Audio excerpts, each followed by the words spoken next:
Welcome to the Racist of the Month compilation. Now, typically, this is where we expose the stupidity and hypocrisy of discrimination in hopes that we can build a more perfect union and also laugh. As usual, I would like to thank today's sponsor, Racism. And don't forget to like and subscribe to the page, and definitely leave me any possible suggestions for nominees in the comments.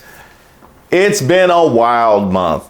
From birtherism to Hawaiian cops to whites only jobs to birtherism to Nashville supremacists to reparations, back to birtherism. We even got a debut of a new segment I called Who Raised Y'all? And thanks to Ann Coulter for that one. So pay attention and let me know who you pick as the Racist of the Month in the comments. I also put a poll up on the community tab, which is as secure an election as we have, at least according to Fox News. All right, let's get this thing started. Today's nominee, Maga.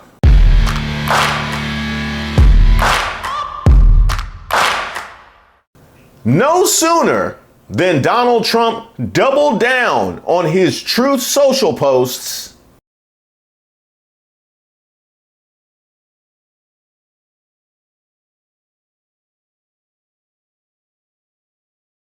this time at the NABJ convention. Well, I can say, no, I think it's maybe a little bit different. So I've known her a long time indirectly, not directly very much. And she was always of Indian heritage, and she was only promoting Indian heritage. I didn't know she was black until a number of years ago when she happened to turn black, and now she wants to be known as black. So I don't know, is she Indian or is she black? She is always identified as a black woman. She went to a historically black college. I respect either one, but she obviously doesn't, because she was Indian all the way, and then all of a sudden she made a turn and she became a black person. Just to be clear, sir, do you believe that she is... I think somebody should look into that too when you continue in a very hostile, nasty tone. And he did it, by the way, while wearing blackface, which was kind of doubly foul. We ran through this with Kellyanne Conway. I don't know how you disrespect people with blackface. You should have a little bit more respect if you're going to adopt the complexion. Well, social media got flooded with Kamala is Indian posts.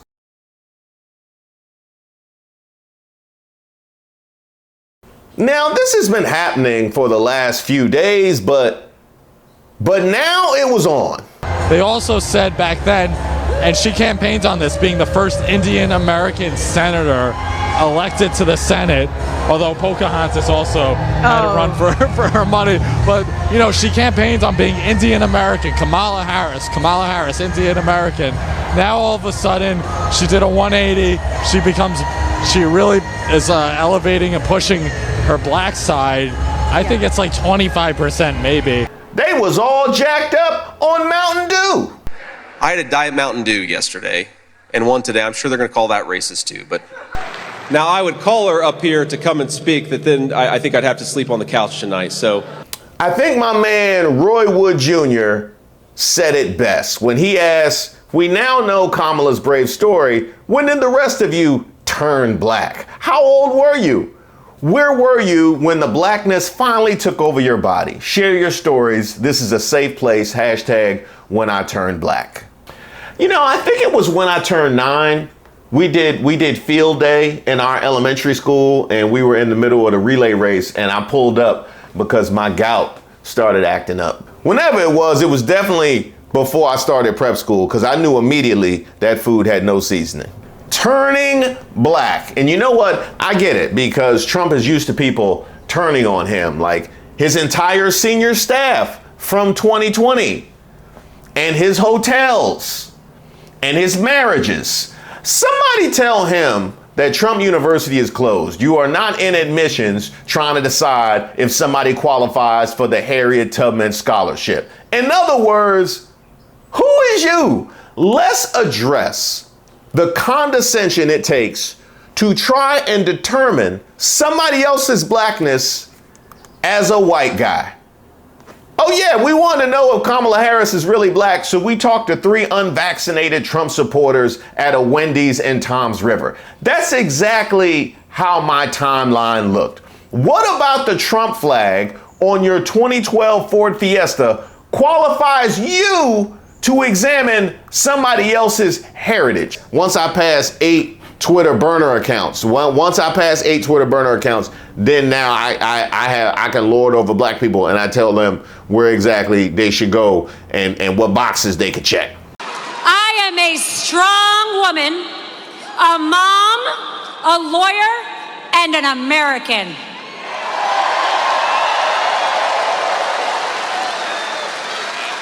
And unlike you, Kamala, I know who my roots are. I know where I come from.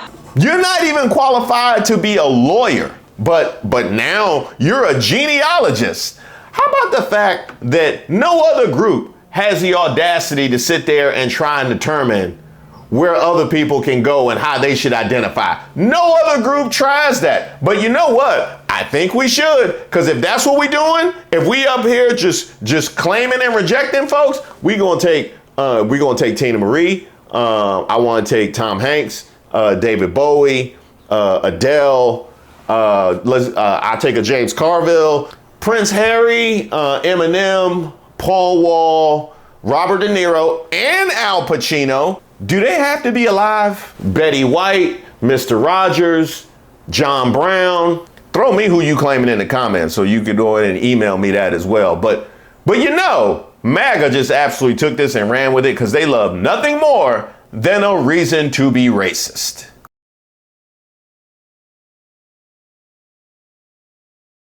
Oh, Kamala took a picture with her family. She's Indian. Well, apparently, so is J.D. Vance.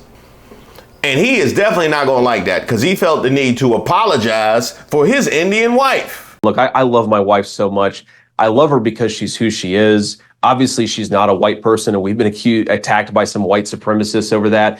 But I love Usha. She's such a good mom. Also, does Nikki Haley know she's Indian? Oh, I'm sorry, Nimrata.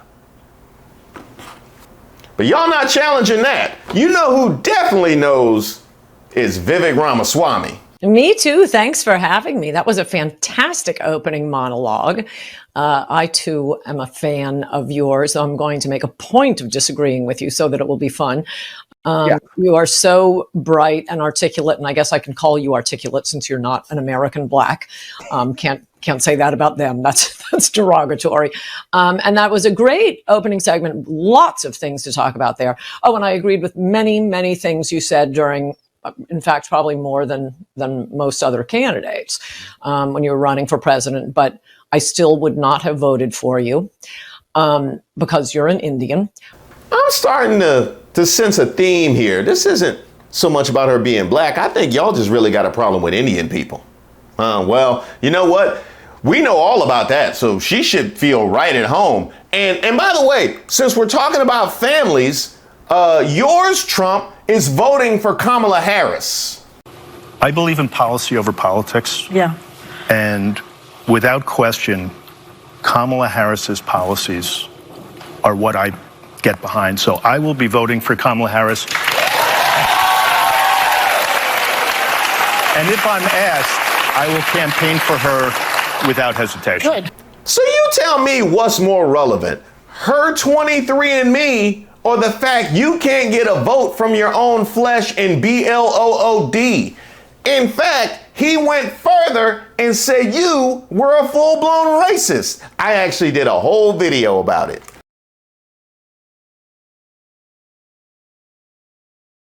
So what we have is a party that has taken the word of a man whose own family won't vote for him and says that he is racist and running with it in order to deconstruct how his opponent identifies herself. I'm trying to figure out, you challenging her blackness. Are you black? You know who embraced it more than anybody else? The black population. It's incredible. You see black people walking around with my mugshot. You know, they do shirts. Oh, you know what? That's right. That's right. You got charges. That's right. That you got charges. That makes you more black than somebody with a Jamaican dad who went to a HBCU and pledged the Divine Nine. Uh-oh. Here come the troll.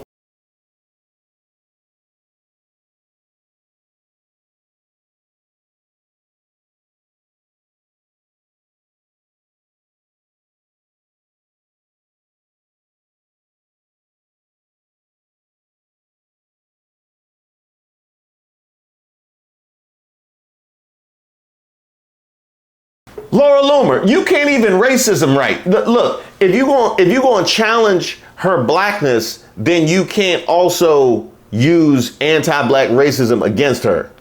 Yeah, that doesn't work. Yeah, because you're saying she's Indian, but then you be using anti-black racism against, that doesn't make any sense. Hey, somebody fail her in racism. She can't racism right. She can't racism right. As far as who's Kamala, most of us wouldn't have gone in there and gone, who is Kamala Harris? Is she Indian? Well, she's Jamaican too. Not something I would have done, but he went in there and he peeled back the curtain. And a lot of times, I think early in her career, she identified as South Asian. That might have been effective in California. Now she is considered an African-American woman. You don't hear about that. She's not African-American technically because she has a Jamaican dad. I don't really distinguish about that stuff. Maybe other people do distinguish about that stuff. Barack Obama was mixed race. He identified as black. Okay, a lot of people that I know who are mixed race, sometimes they identify differently depending on the situation. And that's great. That's fine. Well, we know that's a whole lie. So let me get this straight. When you're determining in this country who can own land, who can vote, and not be human chattel for the Southern economic system, it's one drop. That's all that's needed. You just need one drop. But all of a sudden you run for president and it's what? It's up to your nastiest aunt on Facebook to decide exactly whether she's black or not. Standing up in there in the mucky swamp. Diane always has them in the mucky swamp. Yeah. That is convenient because when she applies for a job, she's black. When she applies for a loan, she's black. When she walks into a party, she's black. But when she runs for president, then we all get to decide. Oh, sorry, not we all, you all.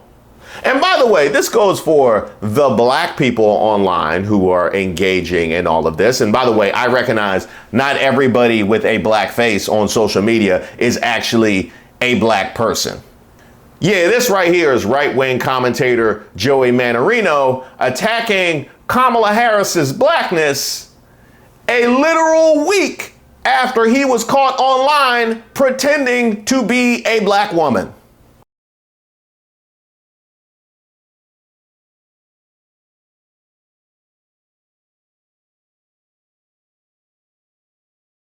You can't make this stuff up. I guess he thought he was in his black woman account. He thought he could speak freely in his black woman account.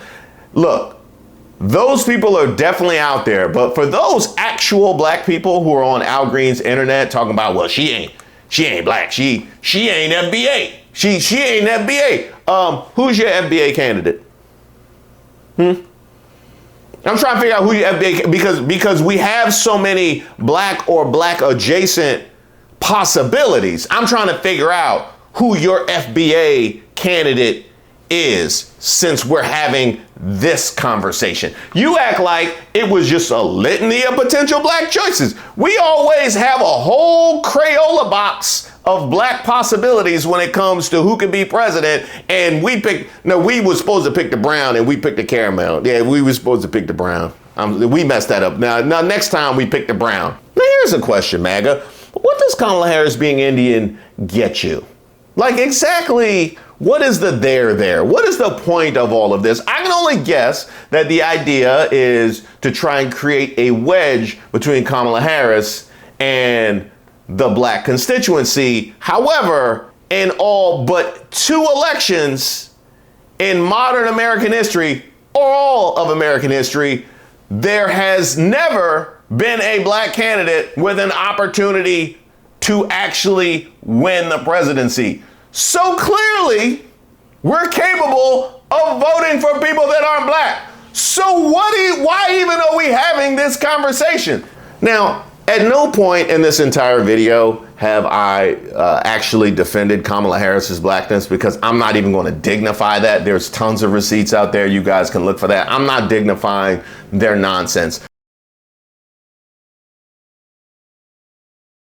Now, let me just cede this to you for the sake of this conversation. Let's assume that Kamala Harris is Indian. Let's assume she's 100% Indian. She's got no black in her whatsoever. Here's a question. Does Kamala Harris being Indian mean that Donald Trump didn't call Colin Kaepernick and NFL players that were protesting back in 2017 SOBs? Wouldn't you love to see one of these NFL owners, when somebody disrespects our flag, to say, get that son of a bitch off the field right now, out, he's fired. He's fired!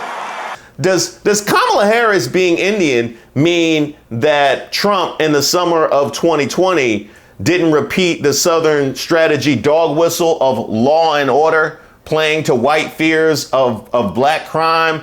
Does Kamala Harris being Indian mean that Donald Trump didn't call for the execution of the Central Park Five? And by the way, doubled down on that several times when he's had an opportunity to clean that up.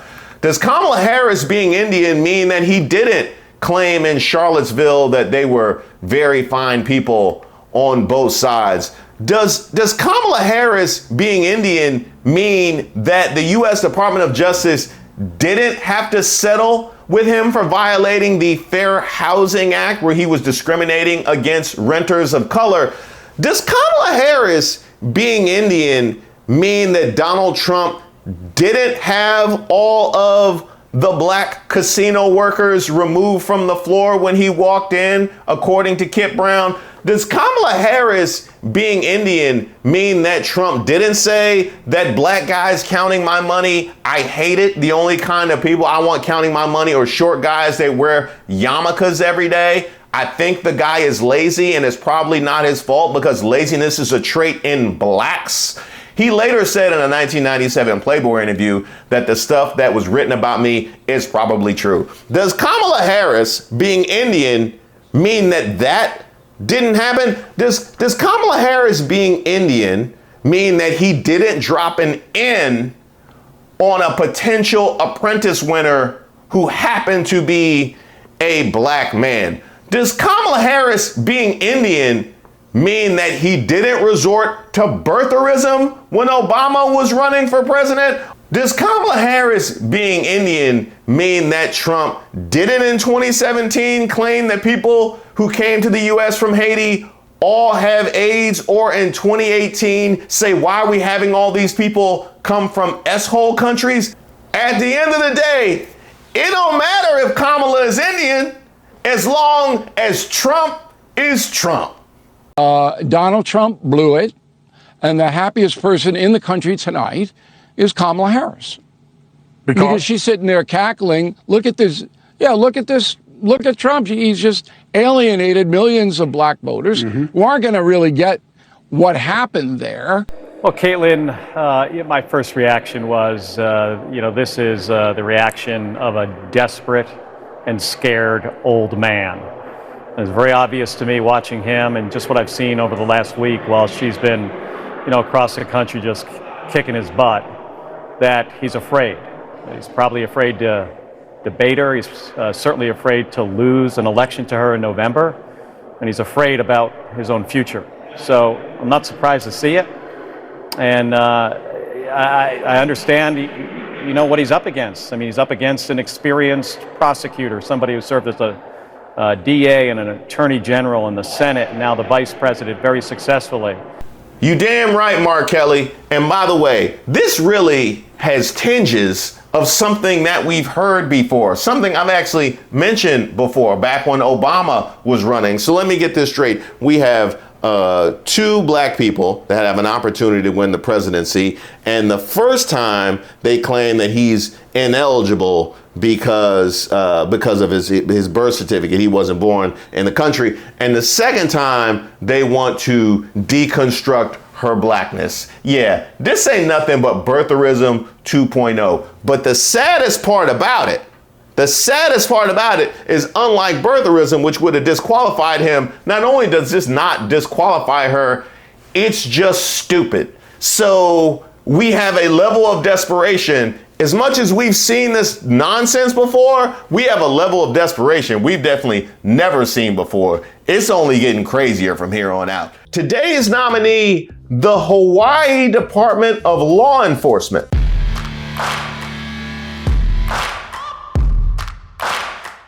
Now, the Hawaii Department of Law Enforcement is currently embroiled in a serious investigation into allegations of racial harassment within its own ranks, targeting a black officer, Martin Horton. The situation has resulted in the arrest of 4 sheriff's deputies, with an additional 9 officers placed on administrative leave pending further inquiry. You realize how bad racism has to be for anybody to be arrested for it, but especially for police to be arrested for it.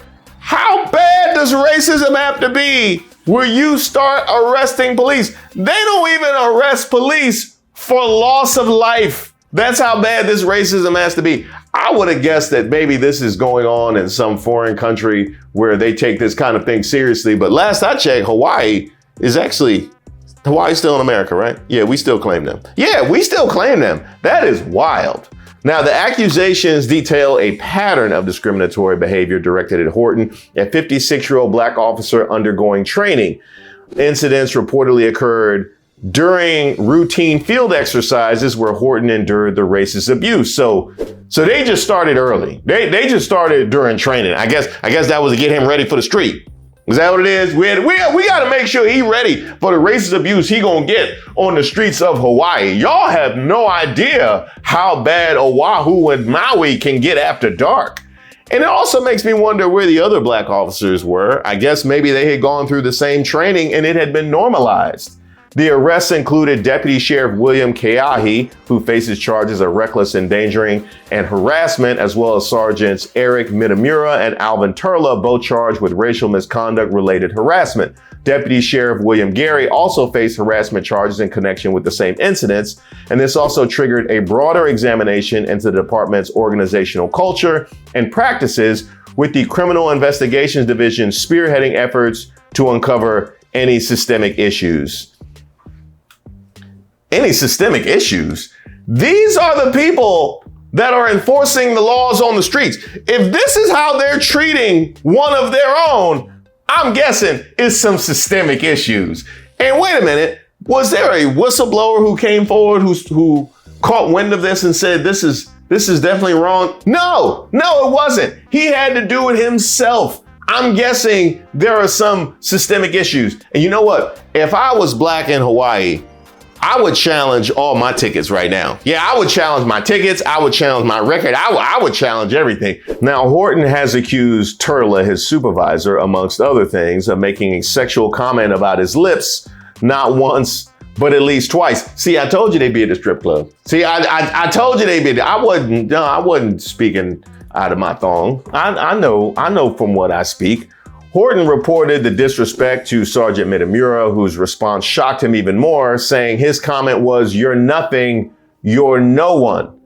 Now, Martin Horton, who bravely brought these issues to light, recounted enduring a series of degrading remarks and offensive treatment from colleagues ever since he started his tenure with the department. His complaints range from racial comments to instances where he was given orders that endangered his safety. Like, for instance, Keahi, who was assigned to the airport division, allegedly put Horton's life at risk by ordering the man to rush into traffic at Daniel K. Inouye International Airport to stop a moving vehicle while on foot, which, by the way, violated safety policies. So he ordered him to violate safety policies by rushing into traffic to stop a moving vehicle while on foot. By the way, no non-black trainees ever received any orders, anything like this. And you have to think about what's going through Horton's head when he gets an order that he knows endangers his safety, but he doesn't want to be insubordinate, but he has a sneaking suspicion this is probably having to do with race because they led with comments about fried chicken and about his lips. I forgot about the fried chicken thing, but that kind of goes without saying when they're making racial comments. Think about the math that you have to very quickly do in your head before thrusting yourself in a potentially life-threatening scenario.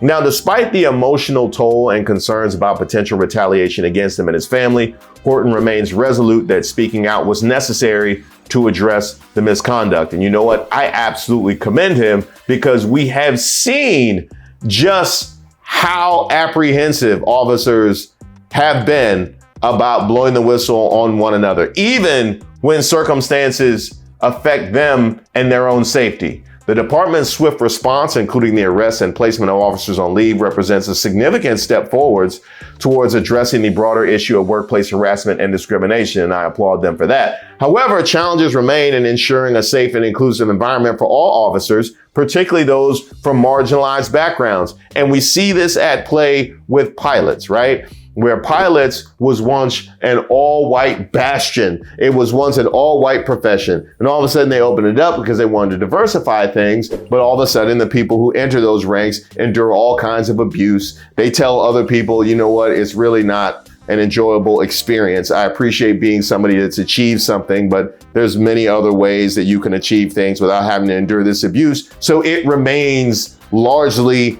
very white, including the idea that when we do have minorities that infiltrate those ranks, they have suspicion cast upon them about their qualifications. We have seen this with the explosion of allegations of DEI. Now, here's where we get good insight into our condition. Now, Horton, a disabled Navy veteran from Alabama, he's lived in Hawaii for 3 decades.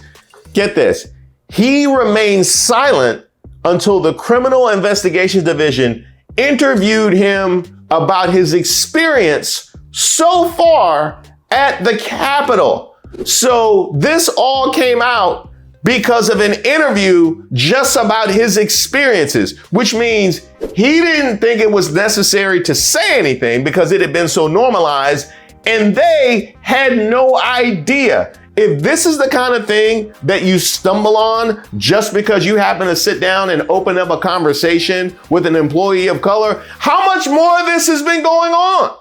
Horton said he was actually surprised by the intensity of the department's response, which has put him at odds with fellow officers, with Horton's family living in fear of retaliation.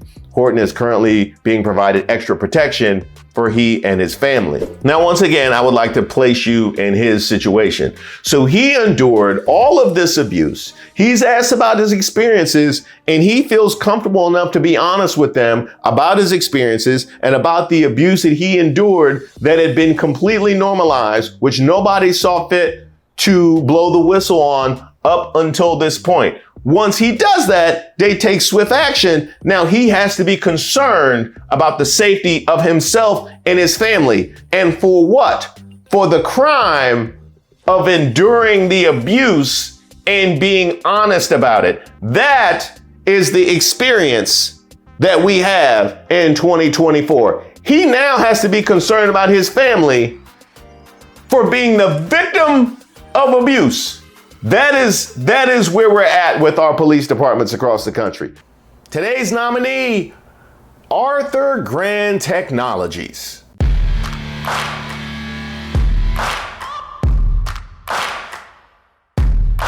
The Loudoun County, Virginia-based tech company has been fined $7,500 by the Department of Justice after it advertised it was seeking white candidates for an open job posting. The infamous white jobs. We heard about the black jobs and we heard about the Spanish jobs, the Latino jobs. Now we get the white jobs. I guess they're in the tech sector. And I would have guessed that. Well, they wouldn't have been my first guess. First, I'd have guessed up rounding up black people and brown people. That's definitely a white job. Taking people's rights and or land. That is definitely a white job. And of course, Hobby Lobby. But number 4 apparently is working for Arthur Grand Technologies. Now, the company must also pay $35,000 in compensation to applicants as part of a settlement with the Department of Justice. Now, let's first take a look at the actual ad which became public. Let's take a look at this. Let's see. Looking for U.S. born citizens, white, who are local within 60 miles from Dallas, Texas. And then we get a don't share with candidates. Okay, so it's apparent that these were supposed to be deleted. They just copied and pasted from the form letter. And I gotta ask, where did this form come from? Is this from the Sons of Anarchy Employment Services? I need to know exactly where this was copied and pasted from. This is like the Patriot Front. Is this Proud Boys job recruiters? I need to understand. PatriotFrontMonster.com. I need to understand where this was copied and pasted from. And I can't imagine a worse case scenario of accidentally leaving in the sections that you were supposed to fill in. I would also like to point out what a liability it is that they included don't share with candidates. Just in case you were wondering exactly how dirty this was supposed to be, don't share it with the candidates. Oh yeah, no, we're gonna absolve ourselves of any deniability. Yeah, we can't deny that at all. It literally says don't share with candidates. DOJ's Civil Rights Division's Immigrant and Employee Rights Section opened an investigation in May of last year and determined that Arthur Grant discriminated based on citizenship status and national origin after a recruiter working for Arthur Grant's subsidiary in India posted the advertisement on the job website Indeed. This happened in India. Oh, so you outsourced your racism?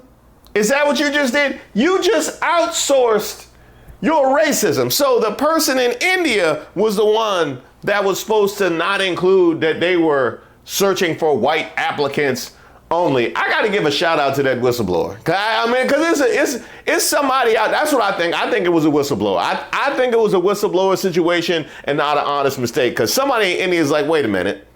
You mean to tell me that the folks that have had their foot on everybody else's neck all around the world now want me to post a job posting excluding all of us? All right, I'll handle that. I know what we gonna do. I know what we gonna do. Now, as part of a Justice Department settlement, Arthur Grant will pay a civil penalty and will train its personnel on the INA's requirements, revise its employment policies, and be subject to departmental monitoring. Now, I applaud the departmental monitoring and revising their policies, but what training personnel needs? Huh? I don't know what training. Don't put white candidates on the job description. What training is going to work? Now, Arthur Grant must also pay compensation to those who file complaints with the Office of Federal Contract Compliance Programs. So if any of y'all brothers and sisters out there looking for a check, go ahead and file a complaint. Now, here we have the Department of Justice cracking down on a white-only job description while the specter of Project 2025 hangs over us, where they will be looking to prosecute anybody who's actively trying to diversify their workforce. So let me get this straight. People that are trying to work to correct folks like this are the ones that are going to be prosecuted under the new administration should Trump win. Keep your eyes open. Now, even when this discrimination isn't overt, we still have cases like that of Dwight Jackson, the 27-year-old Michigan man who, after applying for various positions at Detroit's upscale Shinola Hotel, was rejected. Now, despite an impressive resume spanning multiple hotels, he expected a positive response, particularly for a front desk agent role. However, despite submitting his resume multiple times, he received no callbacks. Now, that does happen. I have not received callbacks multiple times. I remember applying to a couple of jobs. I mean, I was entry level, but I was applying for CEO. Like, I literally submitted a CEO resume to monster.com. Like, I could run this thing. It doesn't have to be racist. Huh? What's that? Keep reading? Oh, okay. Frustrated, Jackson decided to experiment by adjusting the dates of his previous job experiences, and he changed his name on his resume to a more Caucasian sounding one, John Jabrowski. He was then offered multiple interviews within the same week. You know what? I can't. Our second nominee for Racist of the Week.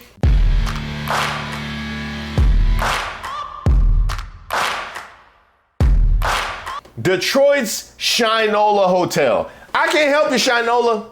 I mean, that's just cut and dry. That's as bad as leaving in whites only, don't tell job applicants. Like, it's that bad. There's a reason why you guys are here together. And shout out to Dwight Jackson for a solid Caucasian sounding name. John Jabrowski is pretty good. I think I would have gone with Connor Tanner, or my old standby, Ryan Seacrest.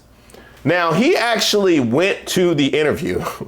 He showed up to the interview, the John Jabrowski interview, which is hilarious in and of itself. I need to see the footage of Dwight Jackson showing up to the John Jabrowski interview. Did he show up like Eddie Murphy in White Like Me? Huh? Or was it more of a true identity situation? Or perhaps even the weigh-ins in White Chicks? I need to know which one he decided to go with. During the interview, according to attorney Jonathan Marco, who's representing Jackson, he disclosed his true identity and confronted the interviewer about the racism. And I'm sure that made for a phenomenal interview. Can you tell me what your biggest weaknesses are? I can tell you what your biggest weaknesses are. Black people. After completing the interview process, the lawsuit states, Jackson was promptly informed he was no longer under consideration for the position. I wonder, what was the reasoning that they gave? I need to know the reason that he put on too much of the white makeup, like before he showed up. What was the reasoning they gave that he was no longer considered for the position? Now, in response to these allegations, the hotel's operating partner conveyed a commitment to inclusivity and a zero tolerance policy against discrimination in an email to CNN, saying, we take this allegation very seriously and do not tolerate discrimination of any kind. We are committed to fostering an inclusive workplace where everyone has the opportunity to succeed and are dedicated to building a diverse workforce that reflects the community. That is, everyone except for the Dwight Jacksons of the world. I wonder what they mean by diversity. Like, they have a lot of women that work there?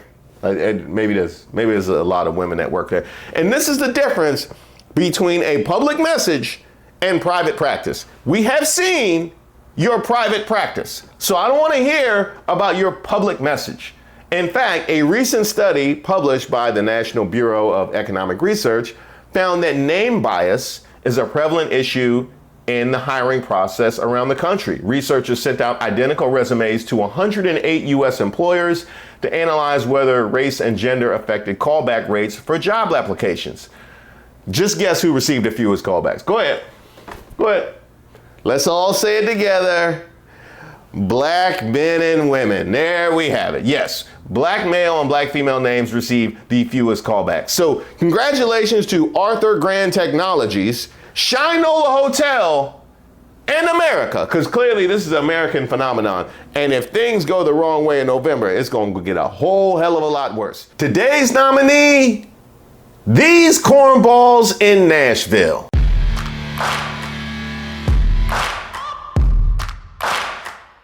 Now, it would have been bad enough that these rejects are making Nashville their regular hang like they play for the Tennessee Titans. That's right, they keep coming back.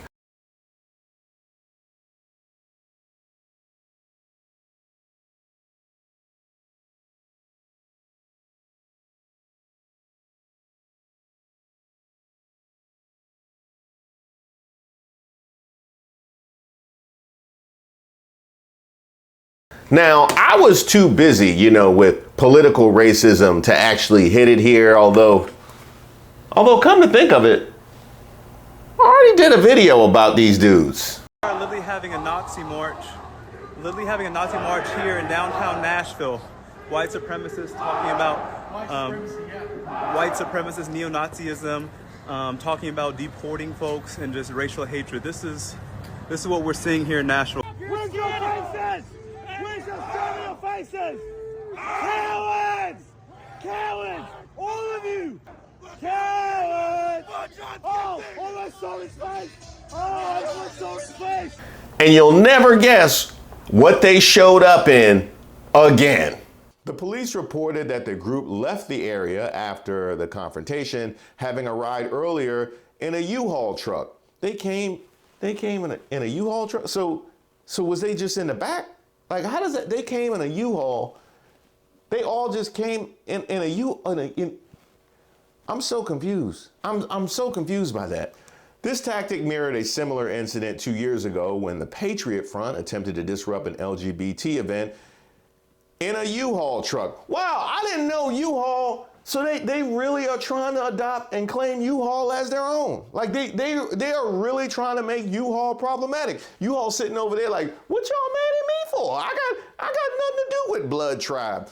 I do have one question though, U-Haul, because if they rented a car to come down there and have done it now multiple times, don't they have to reveal their identity? Don't you got a driver's license down there somewhere? And where were all the rest of the guys since they all came down in the back of the U-Haul? Were the rest of the guys just standing in the back with them scars over their faces?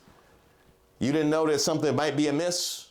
But not satisfied with annoying all of Nashville, and shout out to Music City for telling them how you feel, they decided to target a specific group. And who do you think these big bad white supremacists would choose to terrorize? Young black boys, of course, young black boys. Now, this incident was caught on camera in July and showed a group of young black adolescents who play music in the city being abused by a group of men belonging to something called the Goyim Defense League. Now, I'm just gonna stop us right here. I know it's early in the video. I couldn't help but notice his issue was that they were, quote, just walking around as ends. Wow. I mean, generally they will couch their racism a little bit better than that, but apparently the problem is us walking around as ends. Well, we know we surely can't run around as ends because that would be suspicious, but we can't walk around as ends either. I also love the thing that he immediately followed that with where are your parents? That is a great question. Where's your parents? Where are your parents? Huh? Because I would love to know how they feel about having raised a grown man who gets in a U-Haul with a bunch of other grown men to go out of town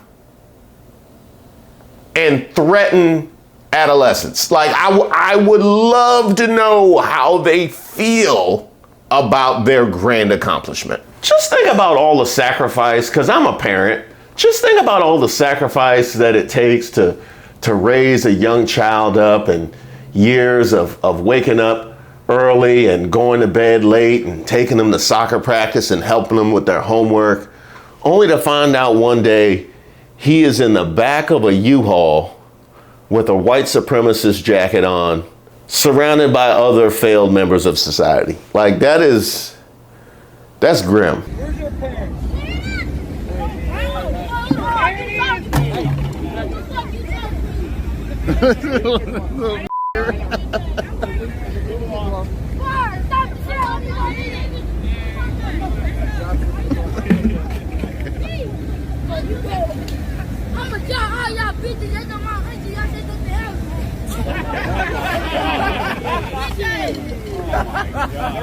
I find it extremely ironic that the one kid who gets the most upset is laughed at, and then you see this shirt cross into frame called Whites Against Replacement. Considering that you needed a whole gang of grown men in order to feel comfortable approaching youths in Nashville, I see why that replacement would be possible. I do. That's actually technically called an upgrade. That is when society has evolved beyond the need for you. It's exactly what you did with your Nokia.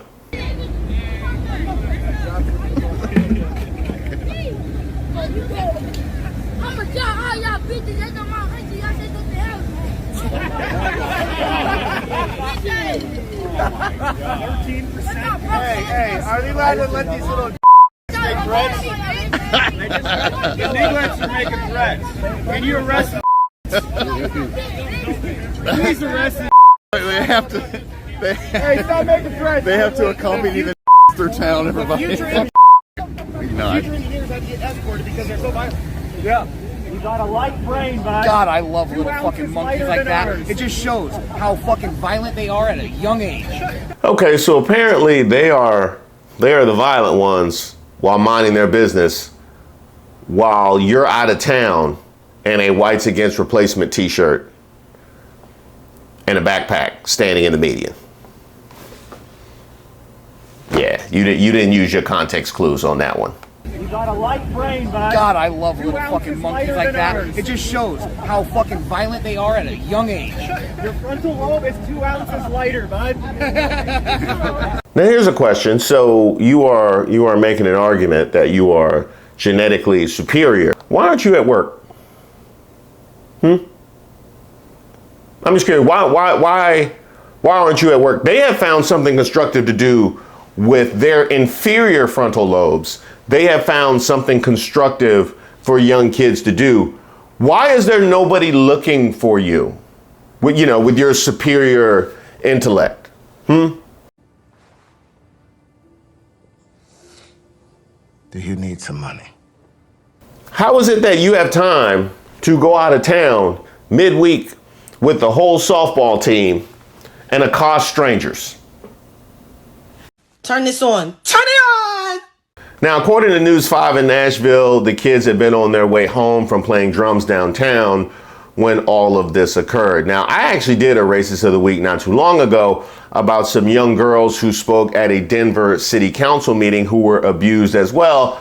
If you need space, go back to Africa. Nobody wants you here. All do was burn down and ruin stuff. You little. You unmuted me again, you dumb boomer. Go ahead, protect the protect. Producer, can we remove them?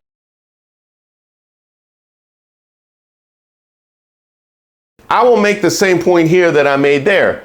You are giving us the evidence of the thing that you love to deny. You love to deny that this kind of racism exists, but yet you will stand there in 4K and racially abuse young adolescents for walking around wild ends. Thank you for coming. Hey, y'all not outraged. And there's only so many times we're going to come up here and talk and ask for y'all to help us. Detonio Wilson, who was just 10, was one of the 5 kids who was assaulted. He told the outlet, Playing drums is a passion for these young drummers. For 3 years now, they have shared their love of music on Broadway. But Saturday, July 13th, they were met with hate. They were just saying bad words to us, and the police didn't do nothing. They were just telling us to go home, and they didn't do nothing. They should have did something. They should have arrested them, because that's wrong, because we didn't do nothing to them. We was about to go home on our way home. We went around them. They called us bad words, and we didn't say nothing to them. and that is an interesting observation because the police seemed extremely casual about the fact that you have a group of grown men threatening minors.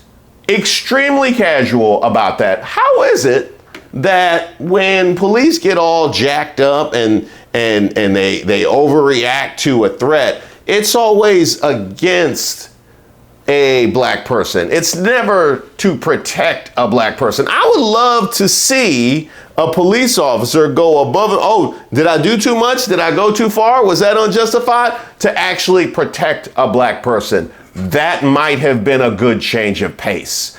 Now, there is video all over, but this one was particularly infuriating. You're a race car. Shut up. You're white.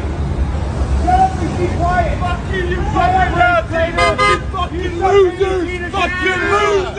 Hey, Matt, you. Hey. You said baby. Keep driving the wrong way.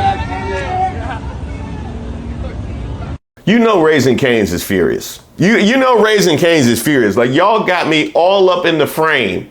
Y'all got me all up in the video like I'm Diddy back in the 90s And I did absolutely nothing to associate myself with you. Not to mention, your stereotype is that they love to come in and eat chicken. Is that why you decide to stay here?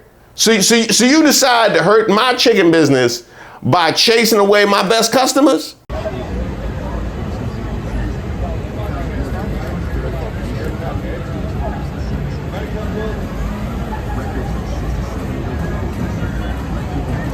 They really went back in front of another chicken place. I tell you this, y'all better stay away from Target.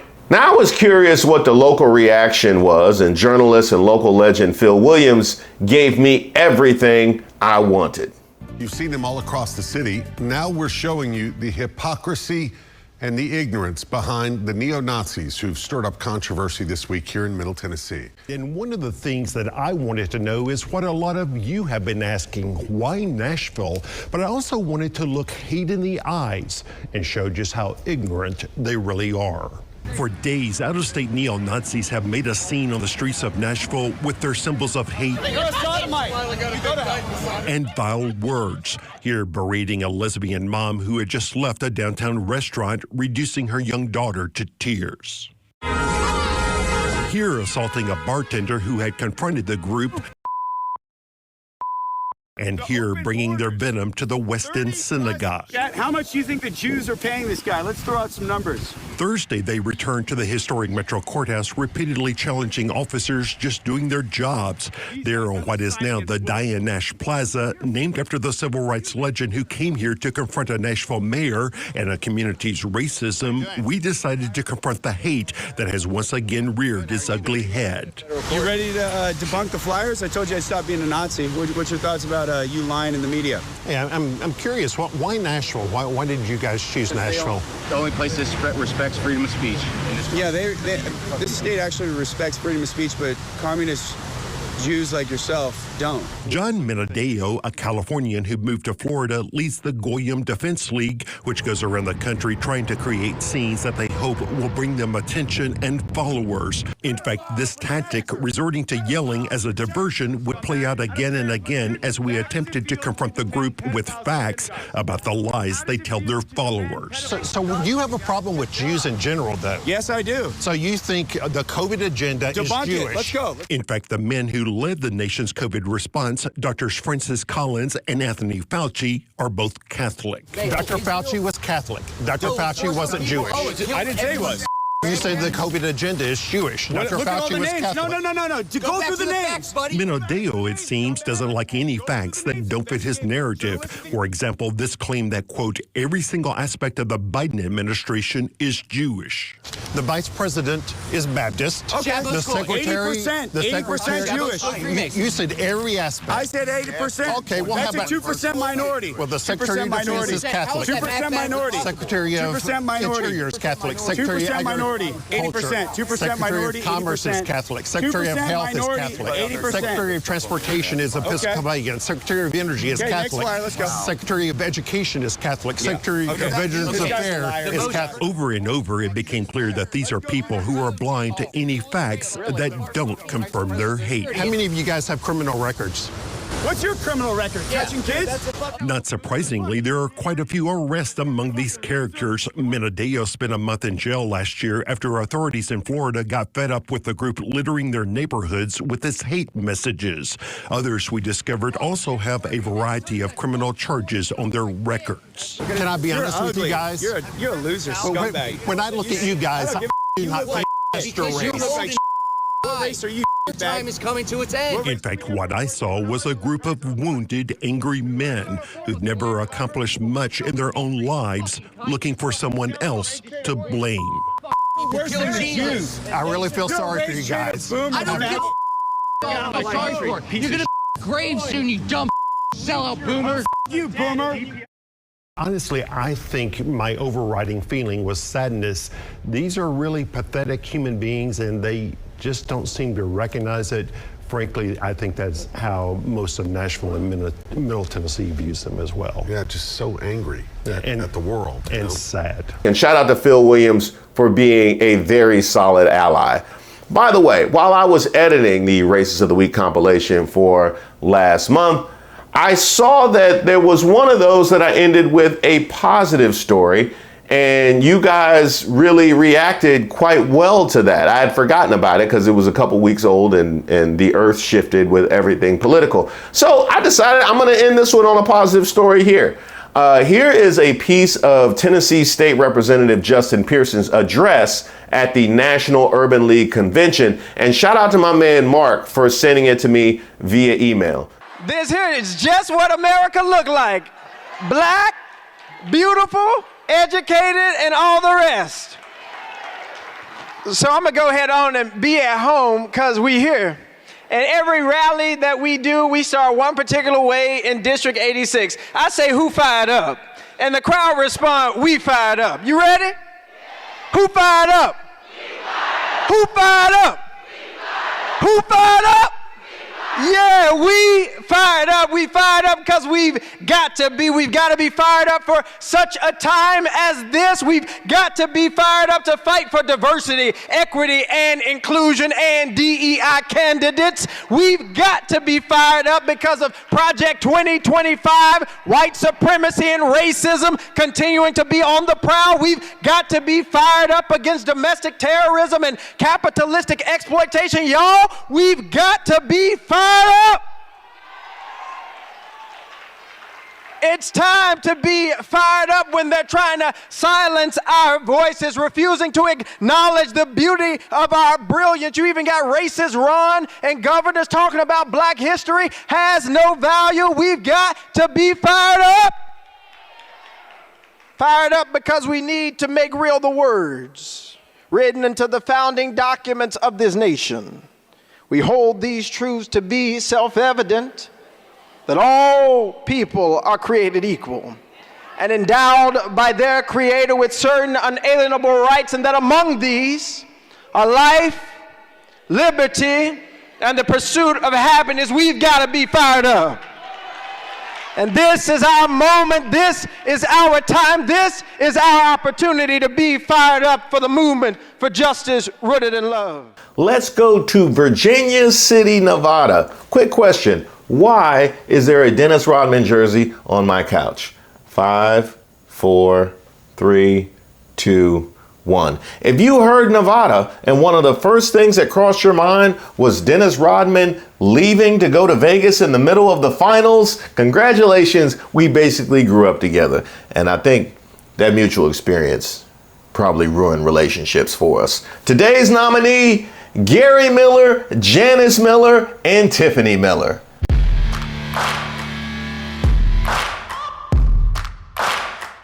It's a family affair. It's a family affair. A video posted to TikTok went viral over last weekend showing a group of people harassing a black man after a white man apparently made racist comments to him in Virginia City, Nevada during the opening day of a vintage car show. I guess he wanted to act in line with the times. Yeah, I got this 54 Mustang, so that leaves me free to drop ends. No, boy, you can't come in here. Yeah, it's 1954 in this car. The video was filmed by Ricky Johnson, who goes by Uncle Ricky on TikTok, who was in Virginia City on Friday asking people to sign a petition to get an issue on the November ballot. He approached a white man who verbally harassed Johnson with racist comments and said there was a, quote, hanging tree in the backyard for people who looked like him. Keep talking. And where the tree at to hang people at? Where is that? Where is the hanging tree at? In your backyard. I'm doing a job and I did not disrespect you, not once. Oh, man. Come on. Get out of here. Get the fuck out of here. You, man, you know what? Fuck you and I'm not leaving. Make me leave, motherfucker, because I can't take... I don't make trash. I burn it. I thought you said you had a job. I got a job. Well, go do it. Man, fuck you. You do it. Oh, hey. Just go do your job. You do your job. Okay, first of all, I definitely need to address the lack of any kind of response by all of the people there. Forget that 3 people were arrested. A lot more people need to be identified because clearly this kind of thing has been normalized to the point where somebody will come up to him and tell you, don't you have a job? Why don't you go do it? Okay, so you won't do your job as a decent human being and call out and stamp out racism. That's too much to ask, but I'm just supposed to move along. Say fuck you to everybody. He said fuck me because I can say fuck you too. What the fuck you mean? He's being fucking racist to me, man. Get the fuck out of my face. Get the fuck out of my face. Who the fuck are you? I don't give a fuck. Fuck you too. The fuck? That's the only relation. How you doing? He seems to know. Are you along with them? Yes, he is. Okay, but why is he being fucking racist to me, talking about there's a fucking hanging tree down there? Are you along with that? Are you down with that as well, like him? He's my dad, first off. Don't fucking touch me. Don't touch me. I'm not on your property. Don't touch me. Don't fucking touch me. Don't fucking touch me. Do y'all see this shit? I'm not saying nothing. I'm telling you to get off my property. Fuck you. Now what? Let's do it. Come on, let's go. Slap me, hit me. I want you to. I want you to hit me. I love you. You're my brother. No, I'm not your brother. Don't touch me. She is such a beautiful MAGA, because what we see right here is a perfect example of the kind of Christian nationalism that the Heritage Foundation is trying to ingrain in our nation. The kind of Christianity that would tell you, I love you, you're my brother, while I try and escort you out and make it your fault that he dropped slurs. That kind of Christianity. In other words, gaslighting. This is fucking racist to the most. You're wrong. You're wrong. You get out of my face. I don't give a fuck. I'm not doing anything to anybody. Y'all gonna kill me? And here comes the next generation telling us about the history of this town. Oh, okay. I didn't realize because it had once been racist, it gets to continue to be racist. Is that what it is? Like their racism was grandfathered in? Okay, if we're going by the history of the town definitely predates white people. So what y'all doing? Tell me, do it. You're my brother. Do y'all see? Don't touch me. I love you, baby. Are y'all gonna allow this shit to happen, this racist stuff? Come on, No, don't touch me. Don't touch me. Baby, why are you so upset? Don't touch me. Why are you touching me, ma'am? Okay, come on. This is crazy. Calm down. You're causing a big old fuss. Because I didn't do anything to anyone. Honey, I know, honey. Jesus loves you. It's okay. Do y'all see this at the most? Jesus loves him. He just don't get it right now. Calm down. Can you let me go fucking leave, please, ma'am? But you're steady touching me. Honey, I love you, baby. You're steady touching me, ma'am. This is assault. Mama? Do you have a mama? This is an assault. Do you have a mama? Do you have a mama? Ma'am, can you leave have me? a dad? What are you doing here? I'm doing a job. Well, and I'm not bothering anyone. Well, you are now. You got everybody all upset. But you're touching me. Don't touch me, ma'am. I can't with the level of gaslighting. I just, do you have a mama? Do you have a daddy? Yeah, who would also be pretty upset at somebody calling me trash and referencing a hanging tree. Do you have a husband? Because you might want to find him and go checking. Oh, wait, I'm sorry. I guess that's too much to ask for a Christian. You're touching me. I have to call the police. That's assault. I'm taking you. He's right here. Let's go. Don't touch me. You don't touch me. I'm not, baby. Can you leave me alone? Y'all gonna allow this shit to happen like nobody cares? Nobody see this racial shit going on? Honey, the sheriff's right here. You can tell him all you want. Your dad just said there's a hanging tree for like me. What does that mean? What does that mean? And I did not disrespect your dad. I asked him nicely, excuse me, sir, are you a registered voter? He said no. I said thank you. And then he turned around and said there's a hanging tree down the road for like me. That's exactly what the fuck he said. And all of them ganged up on me. I have it on video. I'm so sorry that happened to you. And everybody is going along with that shit. Are you okay? No. What do you need right now? Look, I can show you the video. It's okay. Oh my God, I'm so sorry. And all of them just ganged up on me. It's okay. You're all right. You're all right. Now, the overt racism is one thing. Unfortunately, we cannot stamp out knucklehead from our society, or we would not be faced with this election with these two choices. There's going to be knuckleheads in our society. It is the reaction to it.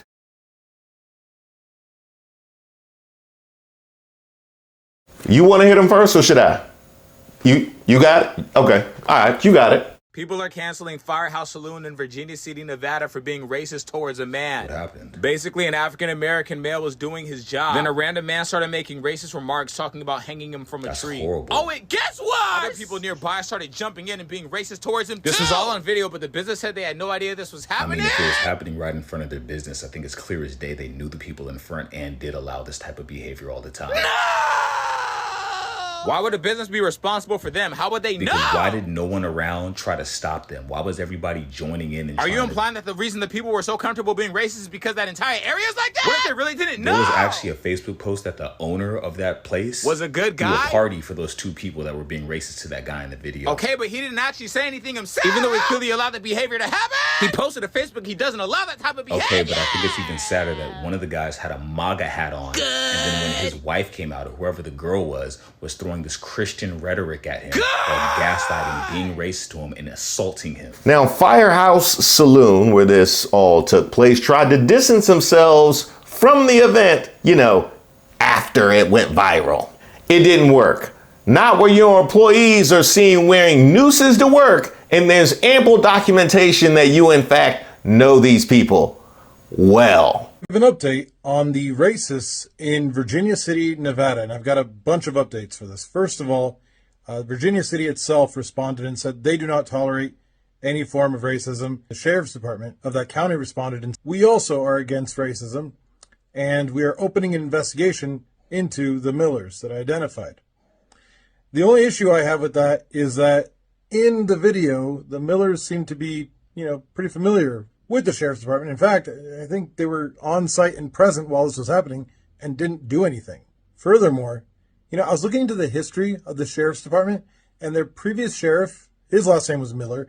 I don't know if there's a relation, but he was sued for calling his previous employee an N-word lover just because he was a fan of Barack Obama.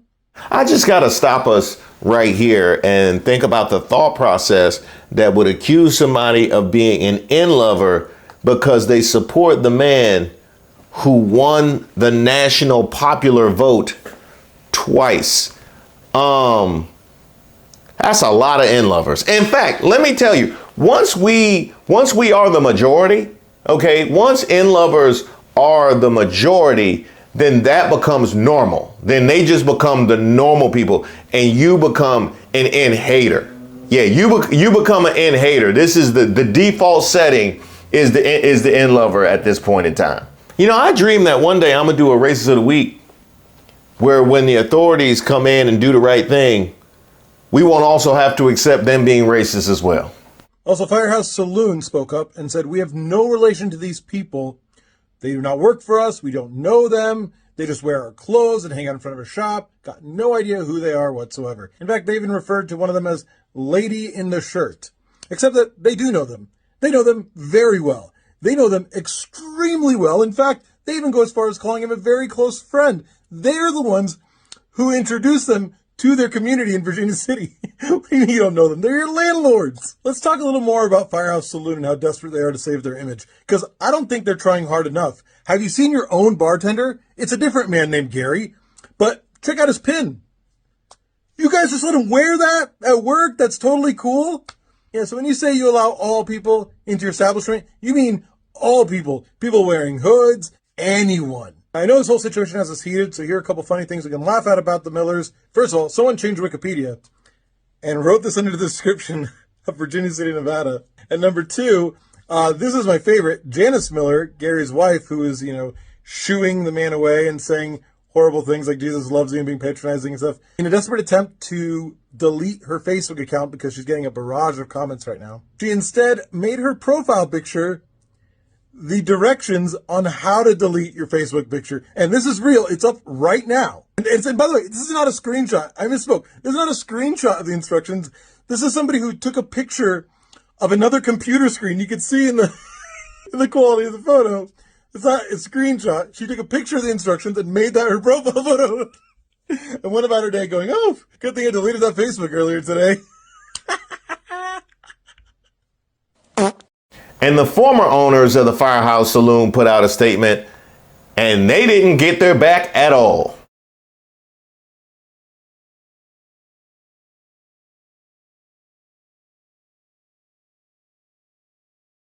But there were some comments on social media disputing that this isn't just a normal occurrence in Virginia City, Nevada.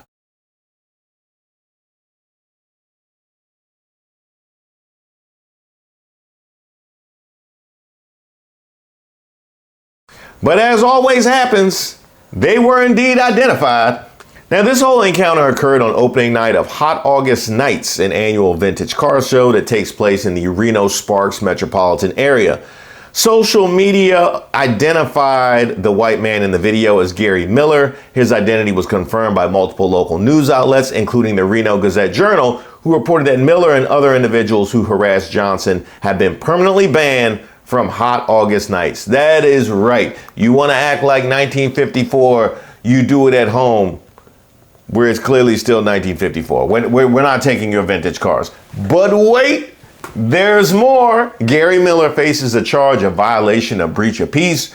Janice Miller faces a charge of battery. And Tiffany Miller faces a charge of obstructing and delaying a peace officer, according to Story County Sheriff's Office.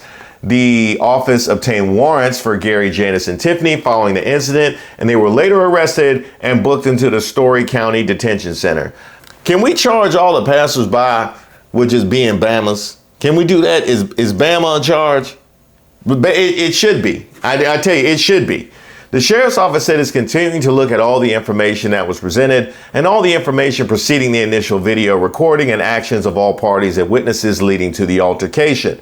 Nevada Governor Joe Lombardo took to alt-right Twitter saying, I'm concerned and disappointed by this incident in Virginia City this weekend. Racism and hate have no place in Nevada. This behavior must be condemned in the strongest terms possible. We take pride in our rich, diverse history and will always be a place where all are welcome. Well, I don't know about all. I definitely don't know about all. And I'm like, why were they so upset? You know what I think it was? I think it was the 1 year anniversary of Montgomery Brawl. That's what it was, the 1 year anniversary of Montgomery Brawl. They went on Instagram and they saw all the chair memes, and all of a sudden they decided to take it out on the one black person they saw, because I didn't see nobody else in the video. There was nobody else in the video. Shout out to him for capturing that and generally keeping his composure, because I can't imagine how helpless he might have felt when he realized there were not only no other black people, but also no human beings available. Woo, woo, woo. I feel like I needed a tea. I feel like I needed a tea. My blood pressure was up. I was about to tear up my living room. I am back now and ready to drag some more people. Do you think the rest of the month could top that? Well, one thing we know is themes are themes for a reason. By the way, if you have somebody that you would like to nominate for Racist of the Week, you can always email me at reese@reesewaters.com. Again, that's reese@reesewaters.com. I also have a newsletter that I send out periodically as well. You can sign up on my website or just send me an email. And by the way, highlighted in our very next newsletter, yeah, there you have it, Racist of the Week merch. By the way, just in time for the holidays, you could send to that uncle that you can't stand. All right, let's get on with the compilation. Today's nominee, South Carolina Congresswoman Nancy Mace.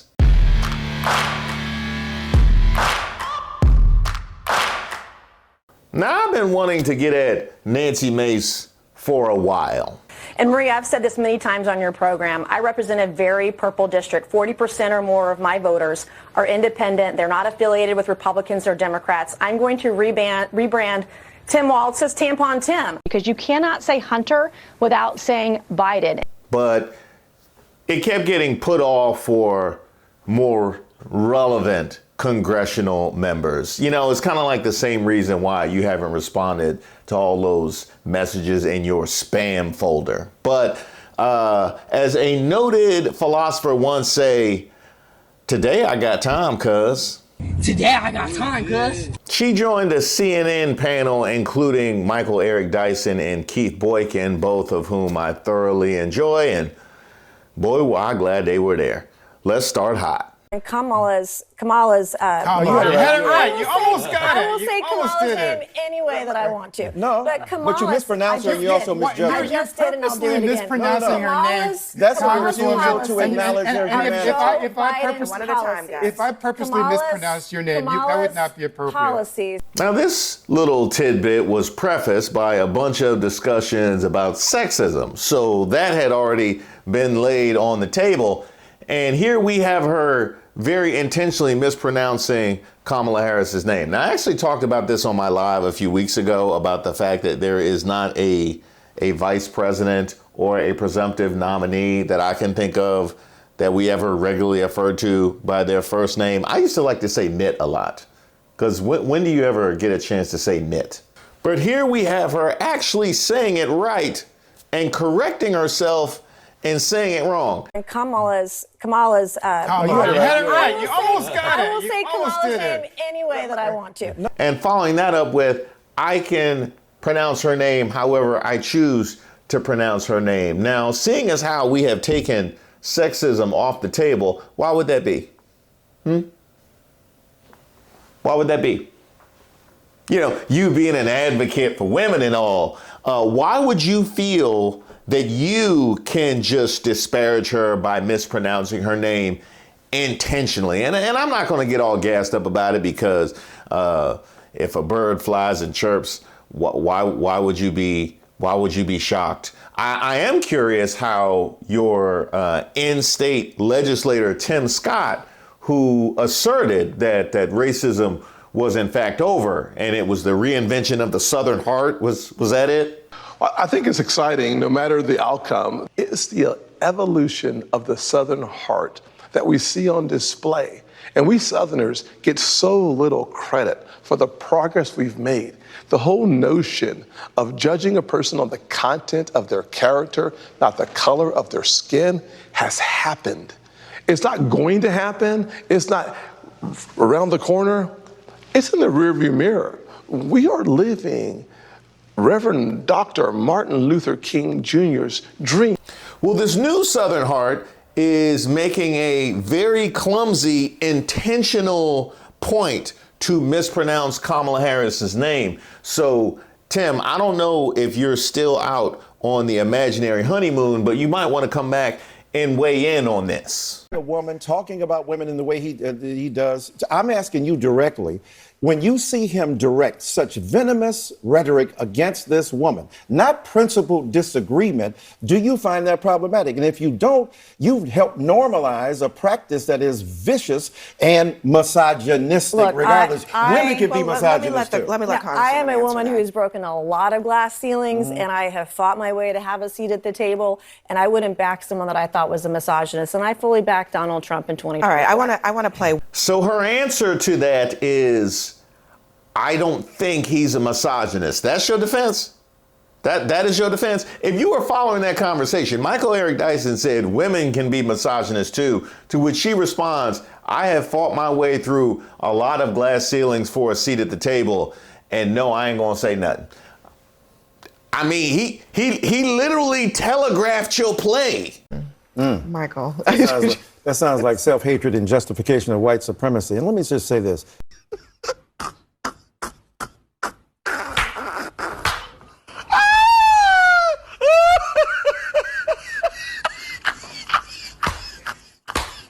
Because this Congresswoman is a wonderful human being. She's a wonderful human being, has all the validity of you picked the right one.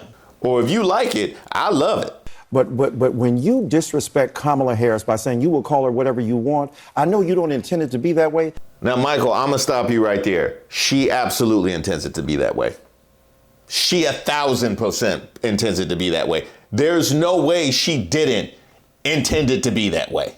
That sounds like self-hatred and justification of white supremacy. And let me just say this, because this Congresswoman is a wonderful human being, but when you disrespect Kamala Harris by saying you will call her whatever you want, I know you don't intend it to be that way. That's the history and legacy of white disregard for the humanity of black people. Oh, so now you're calling me racist. I didn't say. I just said you weren't a BS. racist. That is complete No, you don't have to intend racism to accomplish you are intending. She intended it and accomplished it. And it's rare that you actually get a chance to get full video in 4K with sound and everything of somebody both throwing the rock and hiding their hand. We saw you intentionally correct yourself to mispronounce her name. And now, when accused of racism, because what other reason would there be for that? We've taken sexism off the table because you fought your way through all those glass ceilings. Remember? So now that we have taken that off the table, now when accused of racism, oh, so now I'm racist. Oh, you think the louder that you say, so now I'm racist, makes you not racist? Is that what you think? If only I would have known that when I was a kid. Did you steal money out my purse? Oh, so now I stole money out your purse. I just said you weren't a racist. That is complete You don't have to intend racism to accomplish you are intending that I am Your disrespect racist, of Kamala and Harris that is part and parcel of a offensive. tradition of disrespect. It's offensive, Congresswoman, and it's why can't you just... offensive. I'm not calling you a racist. I'm telling you what the practice is racist. You are. You absolutely are. Let me get no, what's disgusting is your disrespect of her. Professor, this gentleman said, I didn't know her name. He's trying to do it. Is her disrespect of women. She doesn't know what a woman is. And if 25 years ago, white women don't have the ability to tell black women who paid the price of blood to make this country what it is, to tell them they're not real women. 25 they years care ago, for your babies 25 years ago, I became humanity. the first woman to graduate from the Citadel, the military college of South Carolina. I fought my way through it. So pronounce her name right. Let me actually pronounce her name right. Kamala Harris. If Kamala. I were a man, you said I will you Nancy Pelosi. It's Kamala. You're doing this on purpose, Congresswoman. That's disrespectful. You can't expect people to respect your service if you don't respect and walked that stage 25 years ago, she would have said it. She would have taken that achievement away from women. But because you have fought tooth and nail through the Citadel and broken all those glass ceilings, you feel free to disparage other women. However, where are all these other women that you disparage? I'll wait. It's Kamala Harris. Oh, Kamala Harris, who you feel comfortable disparaging. That's curious. I certainly take that, but I'm wondering. And a lot of rich history comes out of my district in South Carolina that I'm deeply proud of. With respect. Trump injecting Vice President Harris's race and then suggesting that she's not actually black. Why is he doing that? Should he stop? Well, I mean, yes or no? I didn't hear him say it. I didn't hear what he said about her race. I am not going to weigh in on her race. As a woman, he did say it. Okay, well, as a woman, I want to weigh in. She turned black, he said. He said she was raised Indian. Now she was Indian, all he knew. Now she turned black. She's of mixed race. She's of mixed race. He said that to the National Association of Black Journalists. Right. He went to, and he said at the same event where he said he'd done more for black people than any president in history. I guess here's the thing. When he was president, wages for women were better than they've been in a long time. Wages for blacks were better than they've been in a long time. The lowest black unemployment rate in history. It happened under Joe Biden. He did a lot of good. Let me just finish this to both of you. From all walks of the country. This doesn't take that much courage, honestly, to just say that was out of bounds. Well, I'm gonna stop you right there, Abby. It actually does take a lot of courage, because they're not gonna let her back into the compound, and she probably not gonna be able to eat for weeks if she speaks against the leader. So, you know. I don't know what he said. I didn't see. He said that she turned black. He questioned whether she was really black. I don't think that's that hard to say. That's out of bounds. Can you say that? I mean, I didn't say it, and I would not say it. Just say yes. I just said we are connected to your inability to pronounce her name. We are out of time. It's a very. We are out of time. It's a cult. They won't say anything that goes against the cult. Yes, you are. You are. Well, Nancy, you can't have it both ways. I just defended you for not having the courage to speak out about something that was clearly wrong because you're in a cult. Like, you can't, you got to pick one. I just think this whole conversation is hilarious. because Project 2025, first of all, it is the Republican Party. It represents. It is that's not true. That is not true. Absolutely not. You're going to tell me what my party believes? Let me just say this. It was created by Republican Party operatives, including former Trump administration officials. And what's so funny about this whole conversation to me is that Democrats have been so successful in branding this. Because they got nothing else to run on. It's so successful that every Republican is now afraid of their own policies because their policies are toxic. Running away from Project 2025 is about as effective as questioning Kamala Harris's ethnicity. I mean, we already have the receipts. We have the J.D. Vance forward. We have the officials in the training video. We have the speeches for the Heritage Foundation.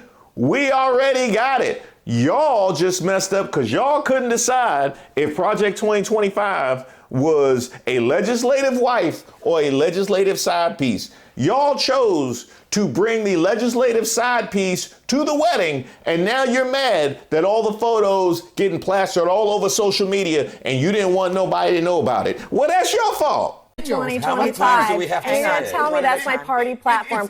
My Republican Party platform was rolled out by Donald Trump a few weeks ago. I understand what the official, quote-unquote official Right. platform is, but the reality is that the people who created this platform are the people who were working in the reality is that you have nothing to run on, you have no policy, and you have to lie The about reality is ours. that you're afraid of your own policies because you know it's unpopular. It's a lie. Eliminating the Department of Education is an unpopular thing to do. Because I want to give Gretchen. What you just said is Trump, not true. Trump just said Trump wants to do the exact same thing Project 2025 He wants to does do. not. He wants to eliminate the Department of he Education. He just said so this week. Okay, Nancy Mace, he in fact did say that this week. And what I'm going to do, one of the first acts, and this is where I need an Elon Musk, I need somebody that has a lot of strength and courage and smarts. I want to close up Department of Education, move education back to the states, where states like Iowa, where states like Idaho, not every state will do great.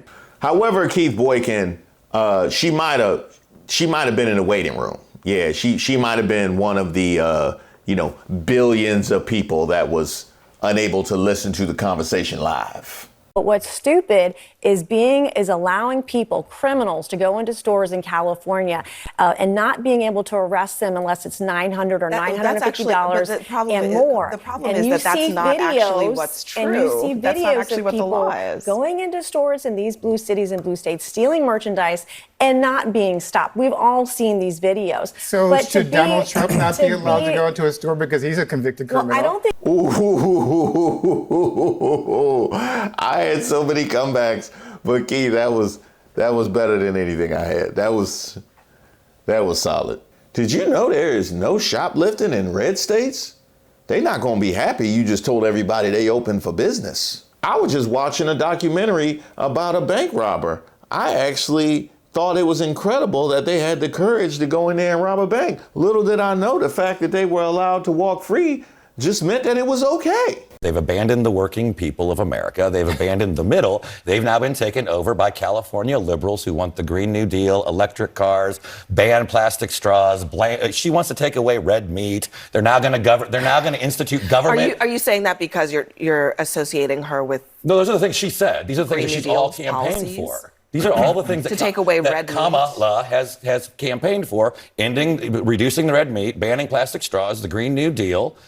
She's now talking about government price controls for groceries. She wants government housing. She's going to tell you where you have to live. These are all part of her radical socialist policies. Government housing already exists. Also, this dude was there, and after this, I know he wish he wasn't. Man, I can't wait to see the reaction back in MAGA land.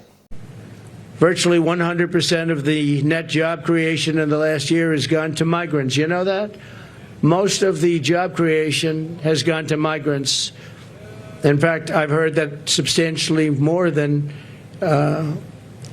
beyond the number of 100%. It's a much higher number than that, but the government hasn't caught up with that yet. Wait a minute, I created this job in the last year. Does that make me a migrant? And when they find out, I think you're going to see something.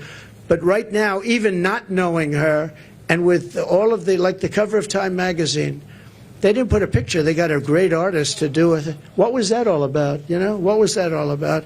The whole thing is crazy. Time magazine.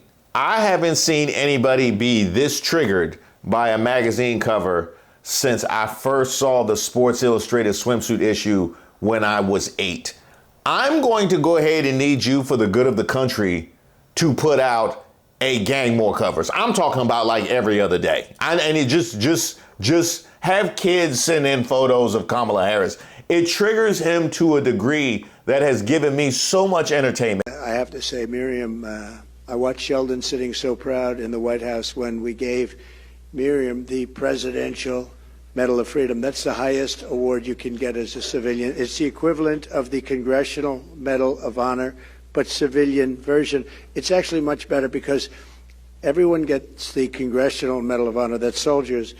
They're either in very bad shape because they've been hit so many times by bullets, or they're dead.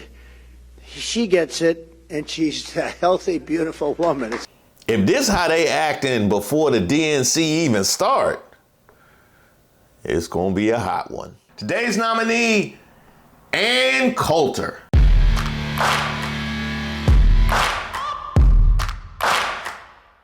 You know, is Ann Coulter like the Kevin Durant of Racist of the Week? Like, did she just basking in gold medals? No. That's Nikki Haley. That's Nikki Haley. She got like 4 of them things. But Trump is coming for Nikki Haley. He would be like the Anthony Edwards of Racist of the Week. But don't sleep on Ann Coulter's racism. Here I was minding my own black business, readjusting from the Olympics.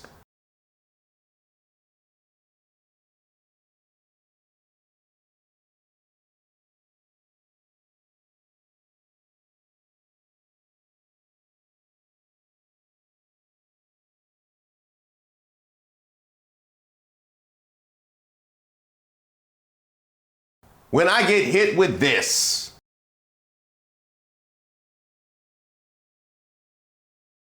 Why C-SPAN? Why? Isn't this the People's Network? I need to know who asked for Ann Coulter. You know, other than Jimmy Walker. Now, I understand she can't go on Fox News because of what she said about Trump.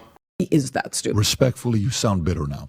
And the reason why... A, don't lie to us when you're campaigning and getting our votes. B, you sound like a battered woman making excuses. Well, maybe he won't hit me next time. It's been 4 years. He's been beating the crap out of you. He had 4 years, Patrick. 4 years. Yeah. 2 with a Republican Congress. Oh, but I know he could have not hit me, but maybe he was thinking he was waiting for our golden anniversary to stop hitting me. He was just waiting for that perfect time. No, he had 4 years. He didn't build it. And she can't go on CNN or MSNBC because what she said about, well, literally everybody else. And I would also say one other thing. These child actors weeping and crying on all the other networks 24/7 right now. Do not fall for it, Mr. President. I get very nervous about the president getting his news from TV because I also have an Adios America. I don't know if I don't. A New Yorker I don't know article. if that's... New Yorker is not a conservative publication. They describe. So I told you we wouldn't get a word in. I told you. These kids are being I'm so coached. sorry. We have to go. They're given scripts to read by liberals, according to the New Yorker. Don't fall for the actor children. But what made you think this was going to go well? Well, I write about this a little bit in my book, Mugged, about racial demagoguery, and also in Adios America about immigration. And that is, the important point he should have made is that the entire purpose of affirmative action, set-asides, civil rights laws that limit constitutional rights to freedom of contract, freedom of association, all of that was to make up for the legacy of slavery and Jim Crow. So unless these benefits are going to, roughly defined, foundational black Americans, the descendants of American slaves, you've taken away the whole purpose of this. Okay, I'm gonna stop us right there. What does this have to do with Kamala Harris? Huh? What does this have to do? Are you insinuating that her nomination for president is an affirmative action DEI program? Is that what you're saying? Are you saying she don't qualify for the DEI program, the presidential DEI program? She don't qualify because she's Indian? Is that where I'm going? Because first your argument is that the whole thing is some sort of DEI program, and then you want to disqualify her for the DEI program. So if I want to go along with your whole affirmative action presidency, how often does that come into play? Because we got the presidency in 2008 and 2012. So like every 16 years it come around. I'm just trying to understand the rules. I want to know how I get in. You know what I mean? Where do I sign up for the president DEI program? I am a foundational black, so by all means. And that is exactly what's happened once we got this huge load of immigrants. Now, you know, a Thai who arrived on Wednesday will get an advantage applying to college, applying to corporations over a heterosexual white male in particular. That's the biggest hate group. Oh, okay. So now it's a problem that the immigrants who come in can take advantage of DEI and affirmative action, but it wasn't a problem when white women were able to take advantage of affirmative action. That's interesting. That is interesting. That's a take. That is a take. But any white American and all of the civil rights laws have been, and affirmative action and so on, have been twisted into just anti-white hatred and open, egregious discrimination. So to make the point that Kamala isn't a foundational black American, I'm always pointing out to black people, hey, have you noticed Indians are getting all the good diversity jobs? No, but I noticed y'all were. That I did notice. Mm-hmm. What did we do to Indians? We didn't enslave them. I mean, most of these immigrants coming in, 90% of legal immigrants are from the third world. And mostly we've just run around saving them from earthquakes and tornadoes and coups and starvation. You know, they owe us. We don't owe them. But to switch from the concept of integration and civil rights for black Americans to this BS-y diversity, it's nothing but discrimination against white people. Now, when exactly did it become discrimination against white people? Was it always, or was it when you stopped being able to take advantage of it because you saw Indian people filling the slots that you were trying to steal from black people? Is that when it became discrimination? Because you ceded that this whole thing was to make up for the legacy of slavery. So obviously the program in and of itself cannot be discrimination if it's to make up for that legacy. But you mad they stole your spot. Don't try and get us on your side, Ann Coulter, because it wasn't a problem until they stole your spot. Ain't none of us rallying for you other than Jimmy Walker. Dynamite! And that point should be made not just to, as I think Trump is always thinking, oh, he's going to win the black vote. He's not going to win the black vote. You ought to do things because they're the right thing to do, not because this is an appeal to black people, like releasing criminals. He thinks he's going to get the black vote by being soft on crime. Anyway, not only to point out to black Americans that their history is being stolen by immigrants. Our history is being stolen by immigrants. If by immigrants you mean Ron DeSantis, then I would agree. And I see you too, Mississippi. Don't try and hide Alabama. Oh, our history is being stolen, all right, but it ain't by Indians. And I do have to ask, what is your fascination with Indians, by the way? Me too. Thanks for having me. That was a fantastic opening monologue. I too am a fan of yours. I'm going to make a point of disagreeing with you so that it will be fun. You are so bright and articulate, and I guess I can call you articulate since you're not an American black. Can't say that about them. That's derogatory. And that was a great opening segment. Lots of things to talk about there. Oh, and I agreed with many, many things you said during, in fact, probably more than most other candidates when you were running for president. But I still would not have voted for you because you're an Indian. What did Indians ever do to you? Is this about Dinesh D'Souza?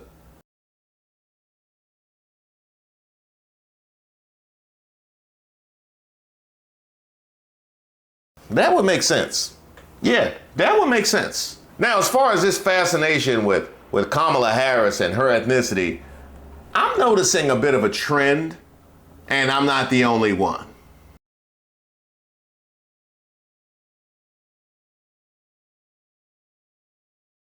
I mean, if she's not black enough for you, then you must have a real foundational black that you would like to nominate instead, right? By the way, you should try Fox News again, because you would be right at home on this issue. I got White Dudes for Harris right here, and I'm not going to put it on for one reason, I don't want to mess up my hair, but two, I'm not for Harris, so I'm going to give it to you. A white dude for Harris. You are white, right? You're white.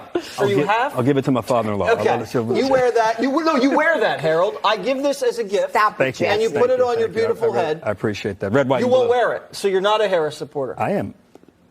You're not going to mess up your hair. Look at it. I'm a huge. Come on, Harold. big Put the Harris hat supporter. on. Who would have thought that biracial people would be the only thing harder for MAGA to understand than election results?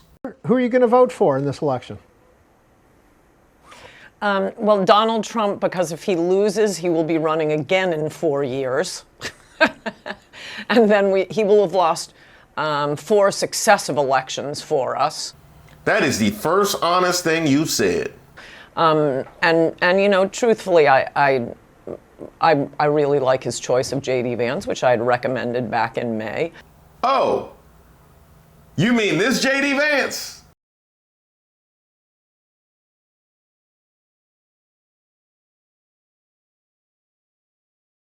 You mean this J.D. Vance? She wanted to open the border, but now she doesn't. She should have to answer for why she presents a different set of policies to one audience and a different set of policies to another audience. And I think that's what President Trump is getting at. This is a fundamentally fake person. She's different depending on who she's in front of. With respect, you Please. changed your position on an important thing, which is Donald Trump. You mean this J.D. Vance?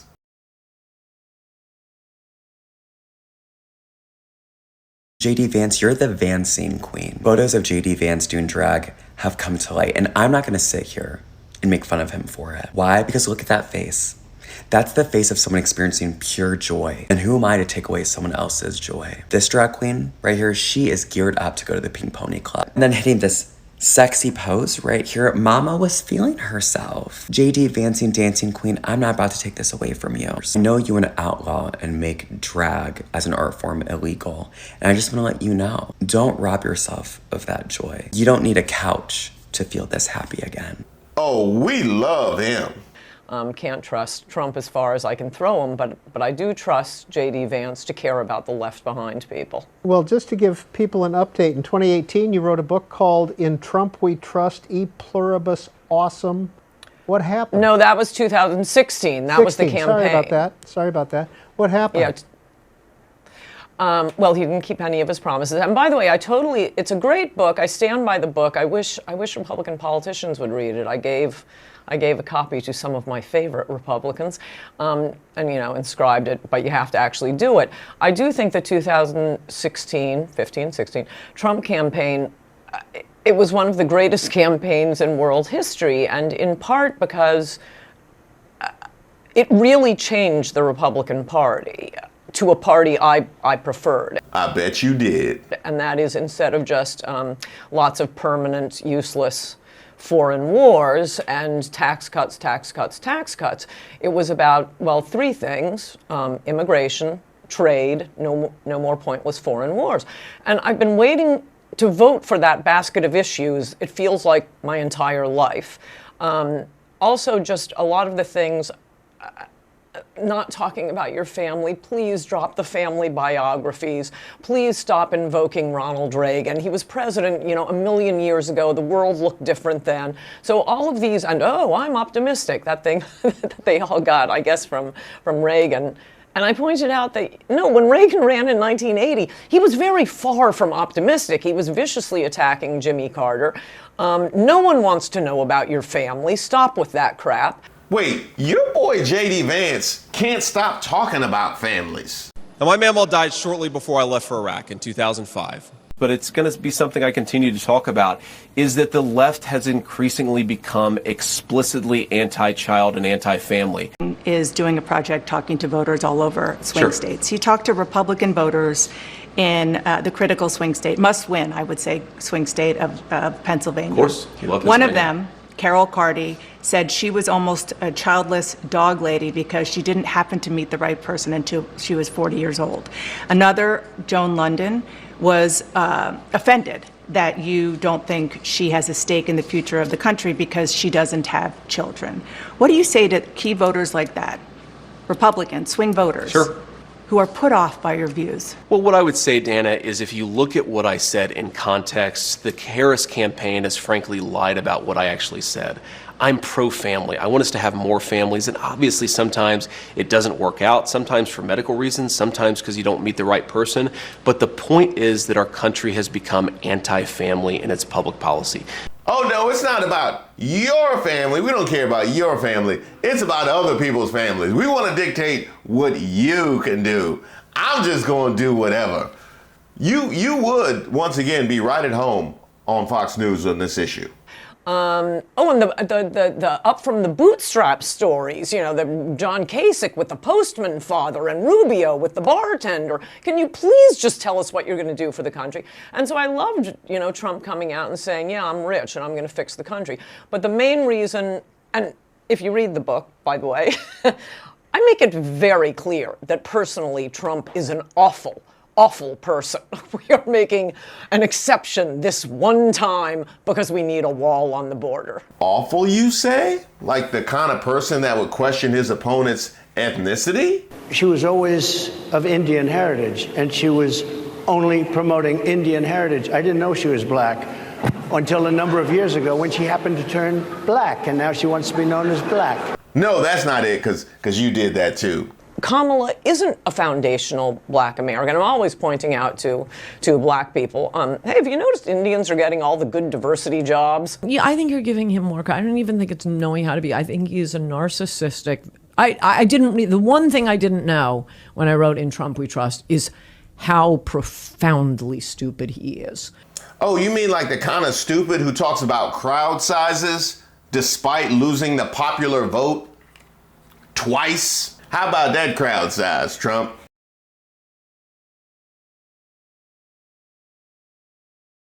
Or the kind of stupid who would claim AI when he himself regularly posts AI.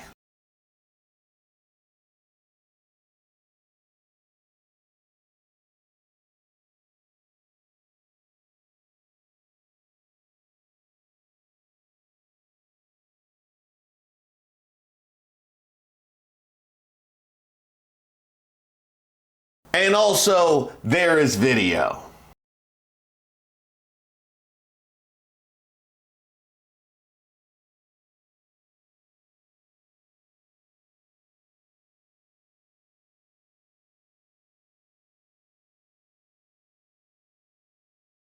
The kind of stupid who gets caught in 4K at the golf course talking down on a woman who's kicking his... How did I do with the debate the other night? Oh, fantastic. He kicked that old broken down pile of crap. Yeah. It's a bad guy. He just quit, you know. He's quitting the race. Is that right? Yep, I got him out of the race. And that means we have Kamala. I think she's going to be better. She's so bad. She's so pathetic. It's so amazing. It's just so fucking bad. So I just can't imagine. But can you imagine that guy with dealing with Putin and the president of China, who's a fierce person? He's a fierce man, a very tough guy. And they see them, they can't. But they just announced he's probably quitting. Good. Okay? Yeah, that's amazing. Just keep knocking him out, right? Thank you.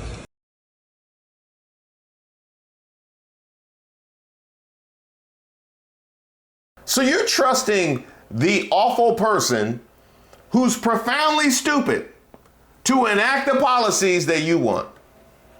Sounds about white. Must be nice. Well, at least he's not Indian. Hell yeah, I love America, and I hate Bud Light because it's full of queers. Yeah, freedom! That was all. So what does that mean? What did you just said? What does freedom mean? No, you said I hate Bud Light. Why do you hate Bud Light? Well, because they cater all the wokeness and the not the un-American spirit. What was un-American that they did?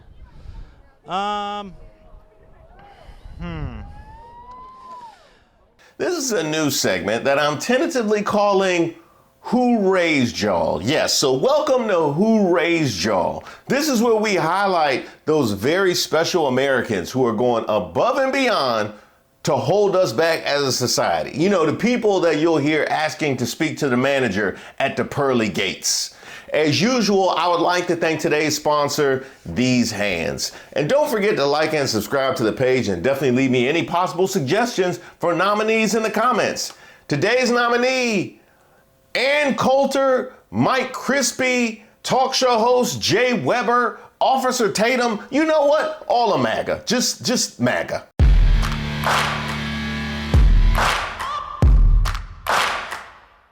Now, while the rest of us were either enjoying the DNC, strategize on Sunday, meet the moment on Monday, take it to them on Tuesday, work it out on Wednesday, thank the Lord on Thursday, fight the power on Friday, set it off on Saturday, get a few hours of sleep, wake up the next day, and do it all over again until joy comes in the morning.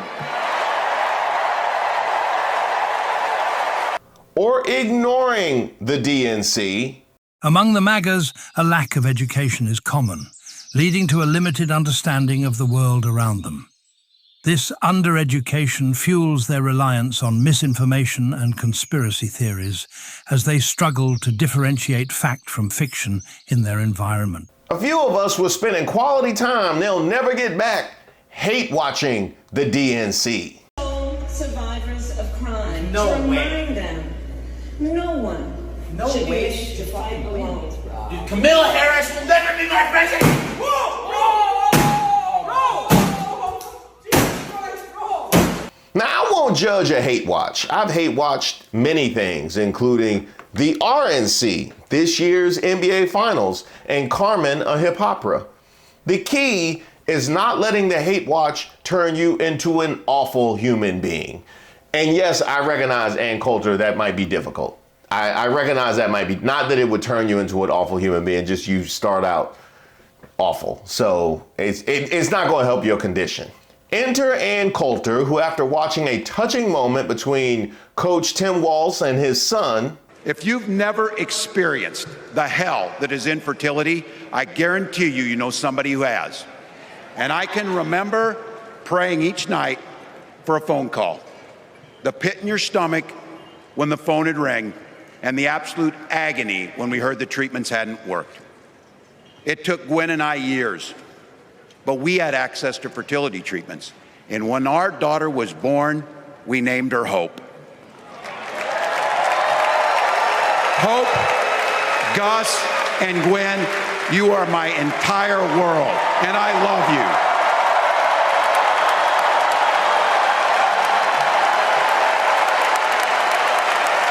I'm letting you in on how we started a family, because this is a big part about what this election is about. Which quite frankly moved me. I just had a son, and I'm thinking about the motivation that I feel wanting to support him and wanting to support my daughter, keeping my battery energized all throughout the week, even when I'm exhausted. And to think that one day he could be that proud of me is unbelievable. That was my reaction. But if you're Ann Coulter, you go with this.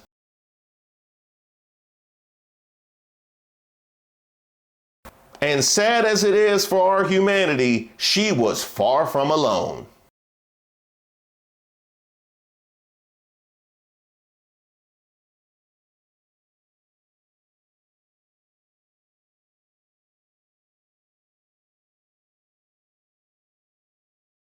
I saw it, I said, dang, his little sister down there being humble and showing fortitude, and he's up there looking like, you know, somebody done spanked him or something. Look at him, look at him. I think that Democrats are emboldening and creating weak men. Now, it just so happens that Gus Walz is neurodivergent, has ADHD, anxiety, and a nonverbal learning disorder, things the Walz family is very upfront about, which is probably why a lot of these takes were deleted. Notice I said a lot, not necessarily all. But to me, that doesn't even matter because they've treated Ella Emhoff the exact same way.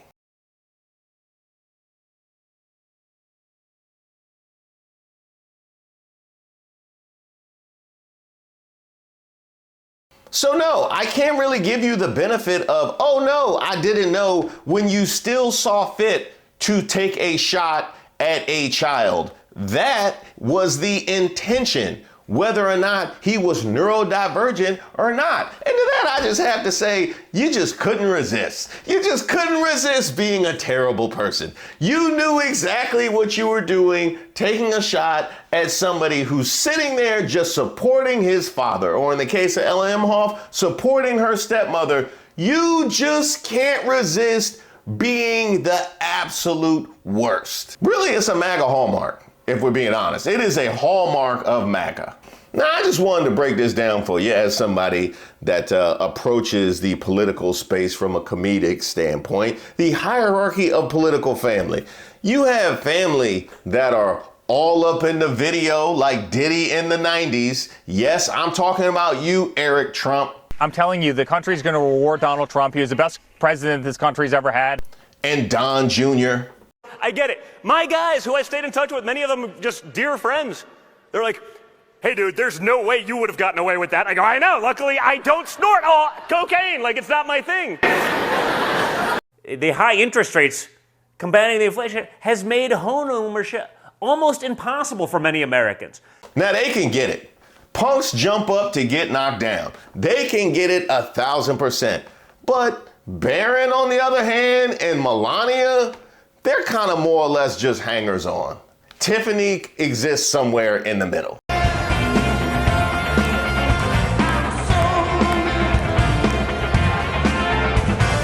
Needless to say, Ella Emhoff and Gus Walz, who you barely even know, are way on the extreme of leave them alone. I can tell you, as much smoke as I have for George W. Bush, I can't even tell you what his daughters look like. I can't tell you what they sound like. I can't tell you what they wear. And I wouldn't recognize Laura Bush if I ran into her at a Harris Teeter with a name tag on. I actually have a personal story about this because I actually went to high school right down the street from Chelsea Clinton. Yes, I have just aged myself. Leave Google alone. And I can never forget her deciding to go to a basketball game, which meant there had to be all this additional security at the game, and you had to go through metal detectors and this secret service everywhere. And people were not pleased. People were definitely not pleased for having to do that just to go to a basketball game. And you see, as nerdy as I am, and you see as nerdy as Chelsea Clinton is, you know this was not a high-level basketball game that people were attending to have to deal with all of that. Well, I remember sitting there and wondering why it is that she would subject everybody to this and why she would subject herself to this. And I came to the conclusion because it was probably the only opportunity she ever had to go to a game, to see a high school basketball game, and to have a normal experience. Well, it actually wasn't normal because the fans on my side of the bleachers, which went to my school, jeered her mercilessly. I mean, they gave her the business. You think about it, they said it. And yes, this is the 90s. Now, I remember the look on her face because she couldn't react to it because she didn't want to show that they were getting to her. So she was kind of very stoic in her face. But I'm just thinking to myself, she didn't sign up for this. You know who else didn't?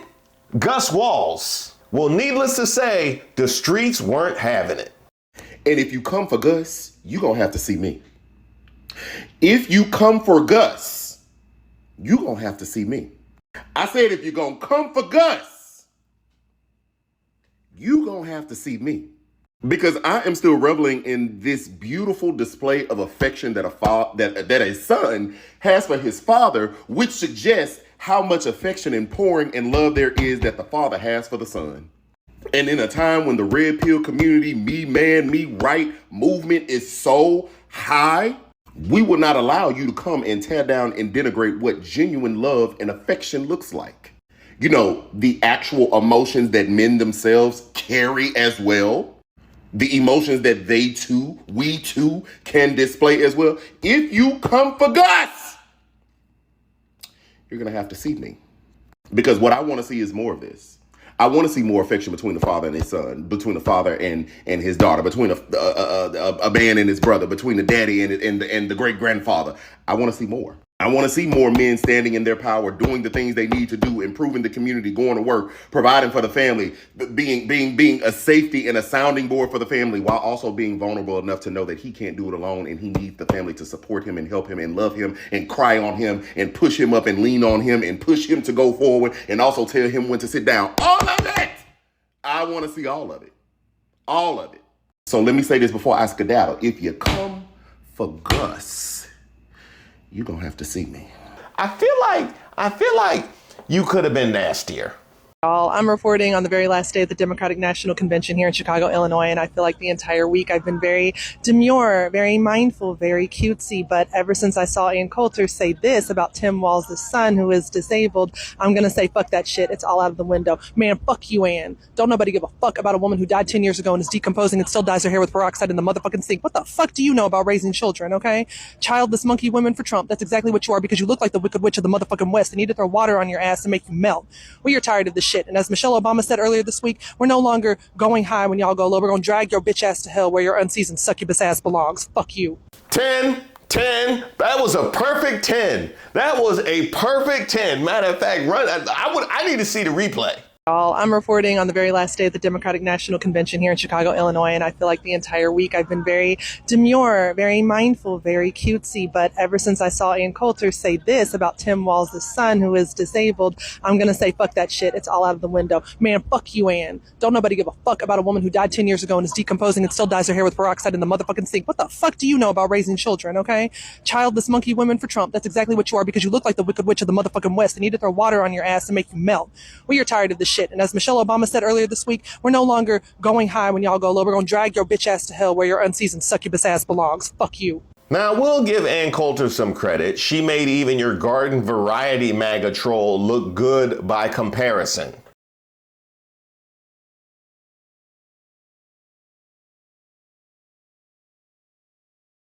As did Crispy.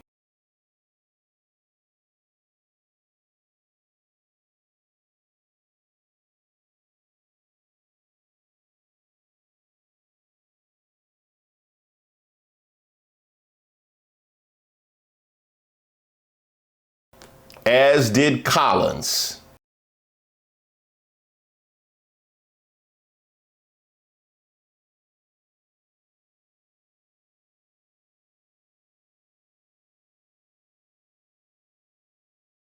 How you gonna run the oldest candidate in the history of the presidency who has a child who's a teenager and talk about spoiled milk? Literally every allegation is a confession from MAGA. That makes you perfectly suited to be exactly where you are on the political spectrum. Really involving Officer Tatum was a real mistake here because he has no impact absolutely on this issue. I mean, if you can't expect somebody who has no feelings about his own to have feelings about somebody else's. But it was nice to see him clown himself in 4K. Typically, he clowns himself in SD. What's that? Ann Coulter's having a bad week? Oh, I bet she is, because I know how much she loves J.D. Vance. I really like his choice of J.D. Vance, which I had recommended back in May. Can't trust Trump as far as I can throw him, but I do trust J.D. Vance to care about the left behind people. To realize your personal hero can't even interact with other human beings. The zoo has come to town. Thank you for letting us come in here. Yes, sir. Yeah. I'm sorry, man. Okay, yeah. She doesn't want to be on film, guys, so just cut her out of anything. Appreciate that, man. I'm J.D. Vance. I'm running for vice president. Good to see you. Okay. How long have you worked here? I've been here since the beginning of July. Okay. For this year. Okay, good. How about you, sir? Almost 2 years. Okay, good. Just everything, yeah. I mean, a lot of glazed here, some sprinkle stuff, some of these cinnamon rolls, just whatever makes sense. How long has this place been around? About 4 years. About 4 years? Okay. How long have you been here? A little over 6 months. Okay, good. Which was even more weird even after Patton Oswalt confirmed he took his class on connecting with the crowd. All right, thank you for coming. Where are you from? Los Angeles. Okay. Where are you from? What? Where are you from? Wisconsin. Okay. Oh, and where are you from? You just asked me. Oh, let's get her on camera. And I don't want to be on camera. Okay. How long have you lived in Wisconsin? My whole life. Okay. And I talked to you. Do you work here? Okay. Just look at all this nastiness, inhumane and unhuman treatment from MAGA. Y'all used to be the party of family values.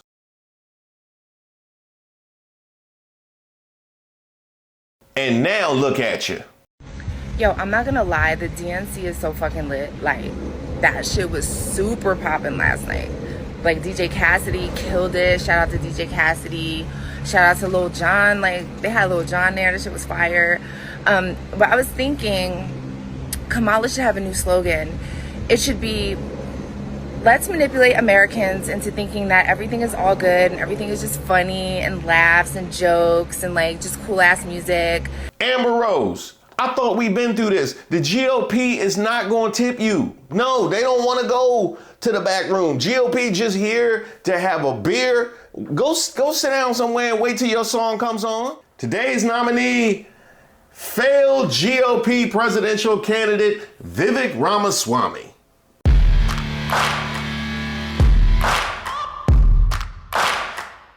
Huh, what's that? You sorry for pressing Van Jones? And the smug, condescending way that he just spews this poison out is very, very dangerous because he won't stop Trump, but he's going to outlive Trump by about 50 years. And you're watching the rise of an American demagogue that is a very, very despicable person. Yeah. And I was shaking listening to him talk. A few moments later. And I'm not going to attribute that to your comment because whatever it is. But for our family, you know what? Publicly I didn't do it, but for our family, yeah, it pissed us the heck off, actually. And so the reality is, I don't try to engage in rhetoric that gets other people in danger of bodily harm. But I do think that if somebody's going to, even if you didn't intend to provoke that kind of ire on my family, yeah, in that week it landed with me. No, this is not even for that. We wouldn't nominate you for that, but touche. I must say how thrilled I am that this day has finally come upon us because I've been waiting to honor Vivek with Racist of the Week for a long time. You took issue with comments from Congresswoman Ayanna Pressley. She reportedly said, quote, "We don't need any more brown faces that don't want to be a brown voice. About that, you said, "These are the words of the modern grand wizards of the modern KKK." Repeatedly now, referring to Massachusetts Congresswoman Ayanna Pressley and author Ibram Kendi as, quote, grand wizards of the modern KKK. Now, I understand you differ with both of them politically and probably with me. But as a graduate of Harvard and Yale universities, I believe you must be aware the Ku Klux Klan is not a political party. It's a terrorist organization. Historians view the Klan as the driving force behind lynchings of blacks in the American South, more than 4,000 people murdered from 1877 to 1950. And the group is linked to numerous other acts of racial violence continuing through the civil rights movement to the present day. You're running to be the leader of the free world, so your choice of words matter. Have you taken any time to reflect upon the possibility that comparing your political rivals to murderous terrorists might put their lives in danger at a time when hate crimes are on the rise? Or do you just don't care? Now, those frequent viewers of the channel know that there are two things that really get up under my cocoa butter. One, people that are born on third base think they hit a triple and it's our job to carry them home. People of privilege who use said wealth that they did nothing to attain to look down on and subjugate other people. I mean, I look at what you do. You walk in and you just say, you want to quit? They go on strike. I won't mention the name of the company, but they go on strike and you say, that's okay, you're all gone. You're all gone. So every one of you is gone and you are the greatest. You would be very good. Oh, you would love it. The second being racism that comes from non-white people. When people come into this country and feel the need to insert themselves in our long-standing racial family business for the reason of denigrating black people. Reparations from slavery and black victimization is about to be shoved down our throats for the most wretched holiday in America. BLM raised millions, but what did they do for black lives? It is outrageous to see people asking for reparations even though they never went through slavery. These ungrateful people should be celebrating because they were born in the greatest nation to ever exist. Here's a tip. If you don't like America, kindly get the fuck out.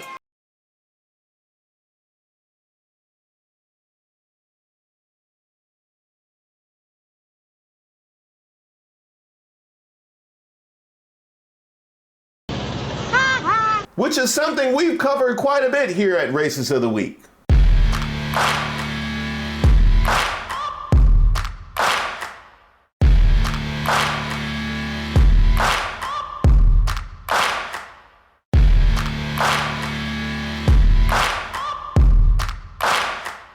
We've never been a racist country. I faced racism when I was growing up. Come again? We've never been a racist country. I faced racism when I was growing up. One more time. We've never been a racist country. I faced racism when I was growing up. Nikki, I need you to help me with something. There's also this tweet that you posted, as well as your own family history. Your family only immigrated because civil rights leaders reformed America's racist immigration laws in 1965 to allow Asians to immigrate.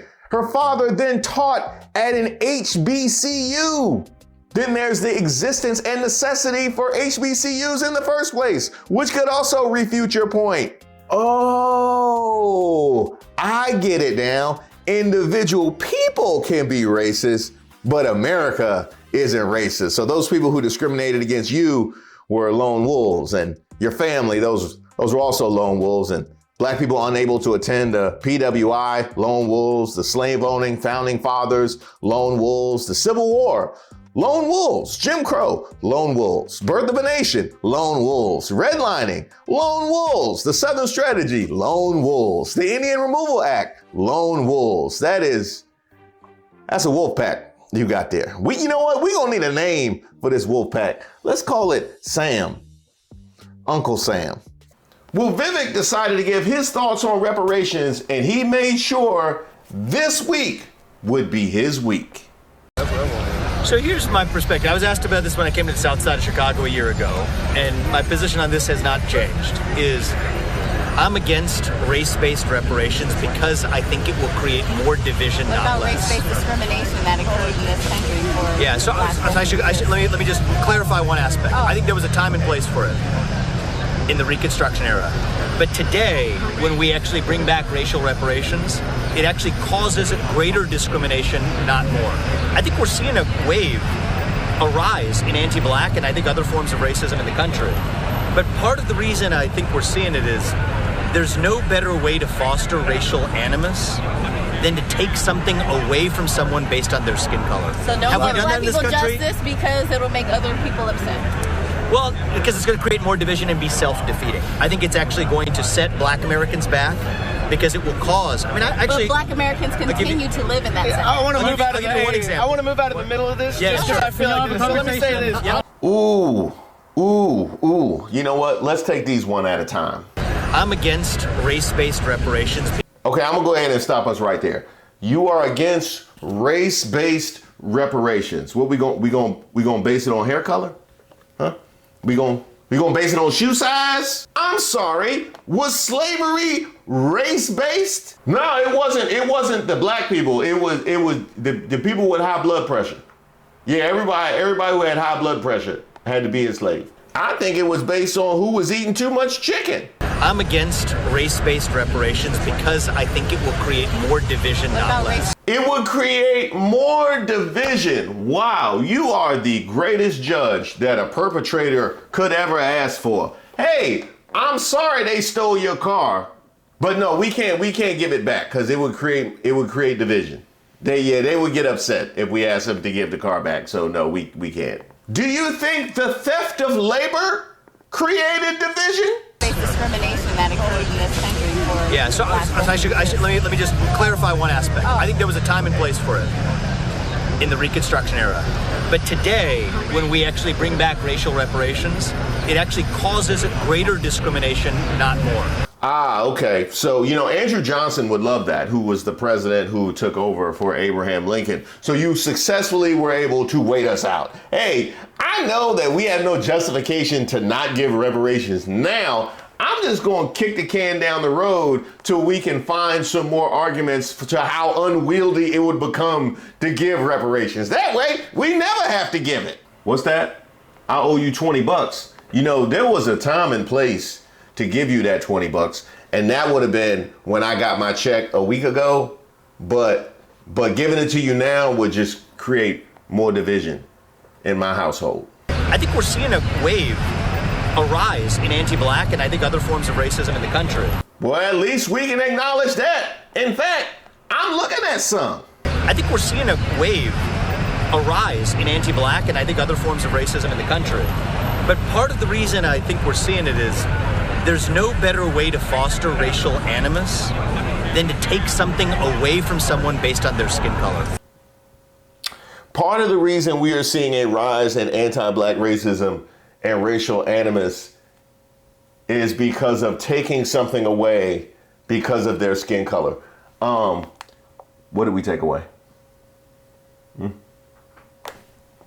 What did we, because the reparations actually ain't happened yet. So I'm just curious, did some of us get some reparations? And that's what caused the rise in anti-black racism? I'm confused as to exactly what has been taken away. I'll tell you what was taken away: generational wealth from us. And I like how all of this racial animus at things being taken away is squarely aimed at black people. You ain't thinking about the animus that might come from generations of taking things away and not giving what was owed. Oh, that animus don't matter. So don't give black people justice because it'll make other people upset. Well, because it's going to create more division and be self-defeating. I think it's actually going to set black Americans back. Oh, boy.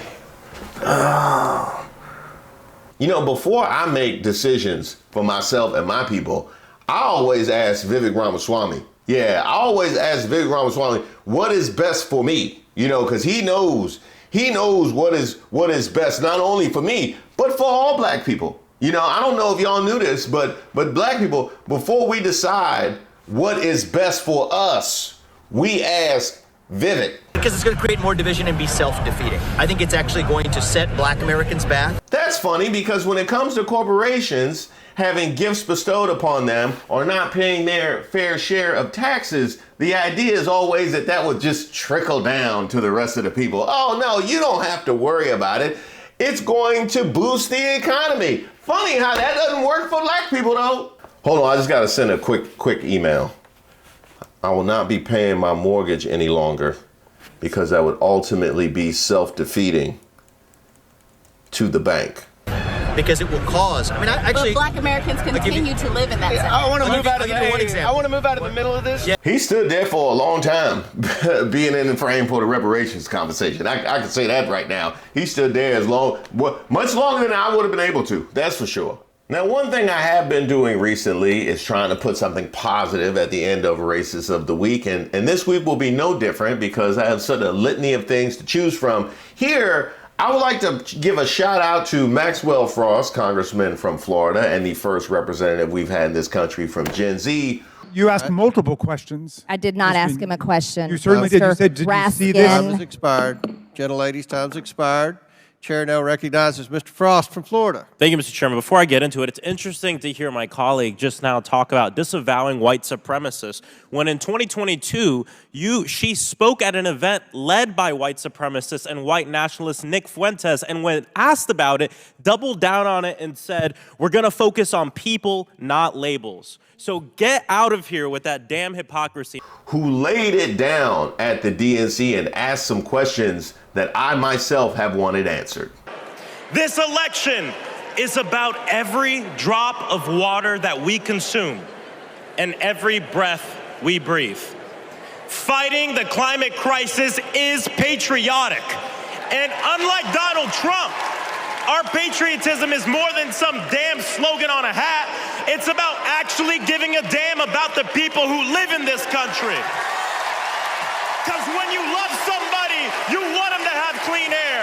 When you love somebody, you want them to have safe drinking water. And when you love somebody, you want them to have a dignified job. And so, America, it's simple. Let's get to work and elect Kamala Harris and Tim Walz for our planet, for our future, for our present, and for our people. God bless. Very well done, Maxwell Frost. Congratulations to you, sir. But special congratulations to Viven Ramaswamy. I still would not have voted for you because you're an Indian. Now here I am thinking Vivek will have Racist of the Week all sewn up. I'm against race-based reparations because I think it will create more division, not less. I don't remember asking you a goddamn thing. And then Oh, I missed something? You want to get crazy? You want me to throw more beers out? You want me to body slam somebody? You want me to body slam Kamala Harris? I said, do you want me to body slam Kamala Harris? You want me to drop the leg on Kamala? Is Kamala a chameleon? Is she Indian? Okay, I like it. How? I'm gonna get heat for that one, brother. That was not me, that was the beers talking. Oh, I saw that, but then I went on living my life. Besides, when that dropped, I was in church. I need my neighbor's children to be okay so that my children will be okay. I need all of my neighbor's children to be okay. Poor inner city children in Atlanta and poor children of Appalachia. I need the poor children of Israel and the poor children of Gaza. I need Israelis and Palestinians. I need those in the Congo, those in Haiti, those in Ukraine. I need American children on both sides of the track to be okay. Because we are all God's children. And so let's stand together. Let's work together. Let's organize together. Let's pray together. Let's stand together. Let's heal the land. God bless you. Keep the faith. What? There's more? This is where the president has his most impact. You have a lot of room to maneuver there as commander-in-chief. We don't know who she is. We don't know what she believes. She's going to get paralyzed in the Situation Room while the generals have their way with her.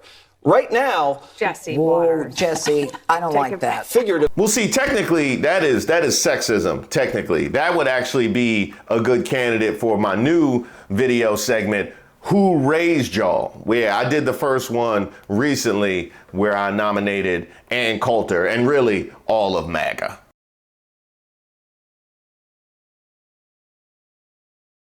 Well, right now, the leader for Who Raised Y'all this week is the New York Times. There's CNN and that phony undecided voter who's now selling anti-Kamala merch. I guess those CNN panel checks aren't paying the bills. Of course, RFK.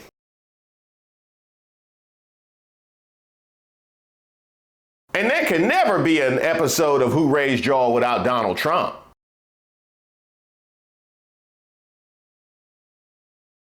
And also there's that business at the University of South Carolina, that whole roast of Kamala Harris. That actually might be Might be a 2-4 for like racism and sexism. Oh man, MAGA loves to keep those two together when it comes to Kamala Harris.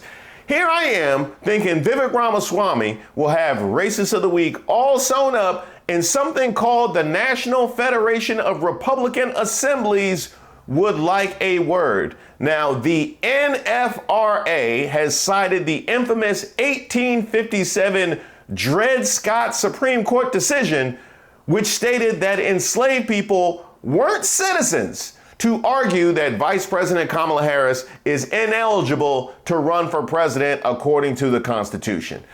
Now tell me you scared without telling me you scared. First of all, the older the case that you bring up for president, the more I know how full of crap you are. Well, see, if you use the president set forth by the ancient Romans, personally, I'm not accepting any precedent that involves black people and their treatment that comes before the civil rights movement. That would be like basing your internet strategy on Reagan's America. By the way, just in case you're not up on your 19th century litigation, on March 6 of 1857, the Supreme Court ruled in the case Dred Scott v. Stanford that black people were not citizens of the United States, and therefore this little federal lawsuit that you're trying to bring up to us, it ain't gonna work, Bookie. To this day, the Dred Scott decision is considered one of the worst decisions to ever be handed down by the Supreme Court. At that time, the United States Constitution did not grant citizenship to people of African descent, even though during that time, majority, if not probably all at this point, of the slaves in the United States had actually been born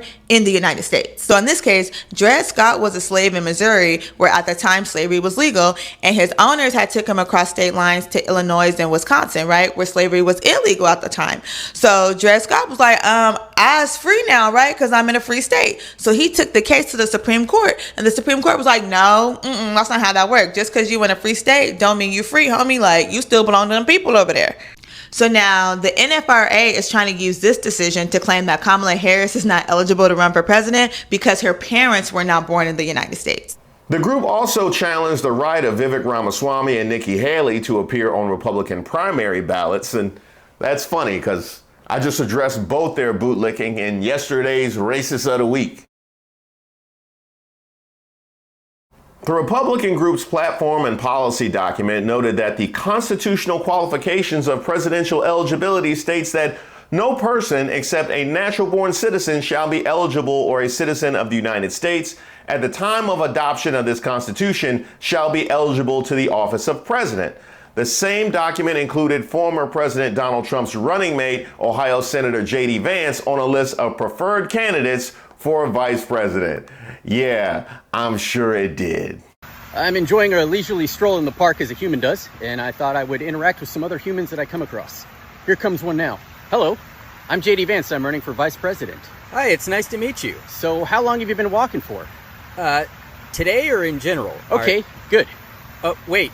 I think this is going pretty good so far. The group, which adopted the document during their last national convention held between October 13th and 15th of last year, goes on to argue in the document that a natural-born citizen has to be born in the U.S. to parents who are citizens when the child is born, pointing to the thinking of Supreme Court Justices Antonin Scalia and Clarence Thomas. Quote, a natural-born citizen is defined as a person born on American soil of parents who are both citizens of the United States at the time of the child's birth, the document states. Now, for me personally, I base whether or not something is a good decision and good judgment by whether or not Antonin Scalia and Clarence Thomas agree with it. Which tells you everything you need to know about the current status of our Supreme Court. But I want to know, why are we stopping at the parents? Why not just trace it all the way back, huh? How far back you want to go? I'm ready for President Sitting Bull. The group then cites 6 cases, including Dred Scott versus Sanford. The 1857 ruling came a few years before the 1861 outbreak of the U.S. Civil War over the issue of slavery, stating that enslaved people couldn't be citizens, meaning that they couldn't expect to receive any protection from the courts or the federal government. The ruling also said that Congress didn't have the power to ban slavery from federal territory. Now, there's been a lot of confusion about some of the moves that MAGA has made and the GOP has made in defense of Trump and whether or not they're racist. Thank you for clarifying that they are, in fact, extremely racist. Tell me what you really mean. Also of note here is that if they were of the opinion that Donald Trump would easily defeat Kamala Harris and they had nothing to worry about, they wouldn't love anything more than for her to stay in this race. Oh, y'all scared.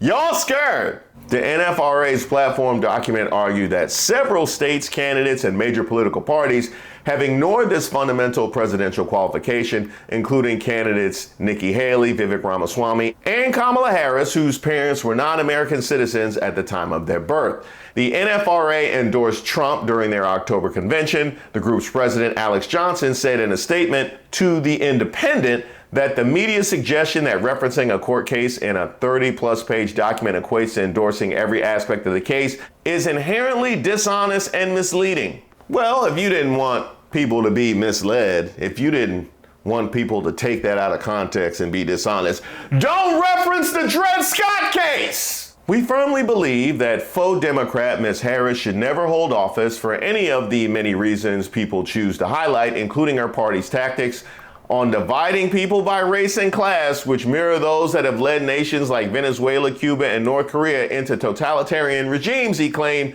These policies have historically resulted in widespread suffering, economic collapse, and the erosion of individual freedoms. The Democratic Party preys on the ignorance of voters. Man, here you are trying to make a very specific case based on the Constitution, and you just go and screw it up in the same filing. You can't simultaneously tell me that she's disqualified and then what your objections are to her politics. You just told on yourself. This is no different than what happened to Claudine Gay at Harvard, where they ran her out under the guise of anti-Semitism, but just couldn't resist their calls for destroying DEI. Thank you for telling on yourselves. No, Your Honor, that can't be me in that footage because I was at work across town at the time.